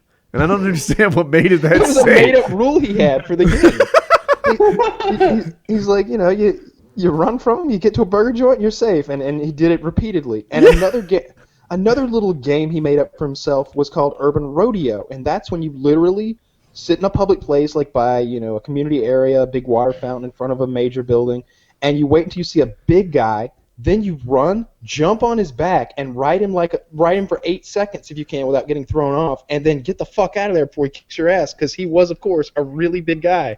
Yeah. And he does it. And these people are screaming and trying to buck him off. Some of them were just confused, they were assaulted, and you almost felt guilty for them. Some of them wanted to fight about it, but they couldn't keep up with this guy because he's pretty agile. Yeah, he's just an urban runner. I think he was he plays a lot of football. Kitty knows him well, and he's just in very good shape. His cardio's outstanding, and there aren't many cops that can catch him. No. Yeah. So the knockout game is bad, but the hump game... Dude, totally. This guy's never hurt anybody. He's been arrested many times, but nobody's I didn't ever like the one injured. where he threw food. You didn't? No, it seemed meaner than the other ones. So that one was set up... They were set up by their friends in that situation, if that makes you feel any better. It does. The people getting pummeled were it was I was yeah, go get Woody. It was one of those deals. Because if I remember right, there was a scoring system, and they would disassemble a cheeseburger and throw the pickles and stuff. But the pickles were covered with ketchup and mustard. So what he would do, he'd go to his fast food restaurant of choice and buy just a big bag of stuff. Three double cheeseburgers, 5 Big Macs, 20 chicken nuggets, whatever. And then out of the sunroof of his car with someone else driving, he would throw them at people on the side of the road, and each item had a point value attributed to it, which would be tallied at the bottom of the screen. So if he hits them with a Big Mac, it's 100 points. If he chicken nuggets them, it's 20 points. And he's just wailing on people with food. And they're like, what the fuck? And he's screaming while he does it. Big Mac, take a Big Mac! Have some chicken nuggets! Chicken nugget! It's pretty funny. I like the other stuff better than that, though. Yeah. He never really did he not keep doing it, or? He is attempting a run at YouTube right now. Kitty's been assisting him with that. I think it's been slow going thus far. My question, Kyle, is would you shed a tear or be like, oh, that's not right, if he tried to prank somebody and they shot him in the fucking face? Well, I wouldn't like it if they shot him. It depends on if he tried to hump him and I'm humping you, I'm gonna run away, and they're like, no, I'm gonna shoot you in the motherfucker. It depends. Really, it depends. I think if he's running away, then you kind of know what was going on, right? They didn't hump him. What he'd do is a piggyback ride. If he piggybacks ride me and then he runs away, I don't feel like I could shoot him in the back. But if he piggyback rides me and I kind of fling him to the ground, and all I know so far is it was an unsuccessful attack from behind, a shot in the head is completely warranted. Okay, all right, then you guys are all right. Woody, Because if you were like, remember oh, when we don't were- shoot him in the face, then fuck both of you. But When Woody and I were in Boston, we were walking down the sidewalk, and there was a guy maybe 4 paces in front of us. It was a really busy sidewalk by a park, and some weird dude with like his face painted and a costume on, literally like halfway jumps on this guy's back, like I remember this. and like put his hands on the guy, like shook him violently, and screamed in his ear. And I remember, and the guy was like, "What the fuck is your problem?" And he was like, "Haha, just kidding." And everybody was cool with it. And I remember telling Woody, I was like, if he'd done that to me, I'd have fucked his day up. I would have hit that guy. I would have taken that as an attack, and like that would have been the end of it. Right? Yeah. You can't jump me and startle me and whatnot, and not expect a counterattack. Yeah, it was a pretty violent attack, and it happened literally like right in front of us. So we were both just like, and I remember thinking like that would not have gone well if he had chosen the next 2 people, like a quarter second behind those people he decided to fuck with. Yeah. because there's that French guy that pretends to be Mario from Love Mario that guy. Kart. Oh god, Hilarious, right? Ricky I- Gallard? No, that's not Yeah. right. Gallard? Something like that. Yeah. I want to say that's right. He's also really good at soccer. Oh, Yes, really? he is incredible. He's got great trick shot videos. But you know what I wouldn't feel like the least bit sorry for is if he's fucking with somebody on the road and they just run his ass over because he's in a little ass fucking go-kart. Like, I'm throwing things at your car, haha! And then they're just like, fuck you, I'm gonna run you over. Fuck you, you jerk off. I would not feel the least bit sorry for that loss of life. Lefty, has someone been fucking with you in your real life? You seem to have a lot of anger and venom toward anyone who might bother you during your day. Anybody that upsets me deserves death. That's what you're like. Death to Summary these death. people, death to those people. Especially America. Oh my. Oh no. Well, you see, Woody said to stop it, so I gotta cool it with those jokes. Because I can't be a hypocrite and be like, yeah, stop it, but then I'm gonna keep making the jokes about that. But, once in a while, it's all right. I think racist Lefty joke is all but died. The Reddit, the PK subreddit has seemed to agree that it's time to end it. I haven't seen any memes in a while. What? Everybody's been like really mature about it. Like, you know what? Yeah, that's a completely reasonable reason to say, yeah, we should probably stop this. So, props to everybody. Good for you. Yeah.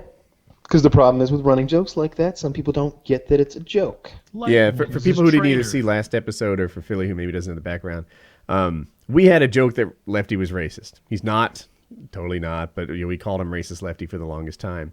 But what was happening on our subreddit was that people were like telling racist jokes in Lefty's voice. Like, hey, this is Lefty's trap. And it was like a box with a watermelon under it. Hey, Lefty's going to need a higher fence. And it was like a black guy jumping a really tall thing.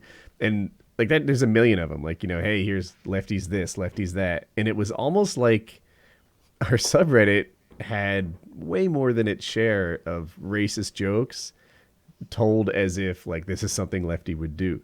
And it's like, I just don't want this subreddit to be so filled with this kind of material. So...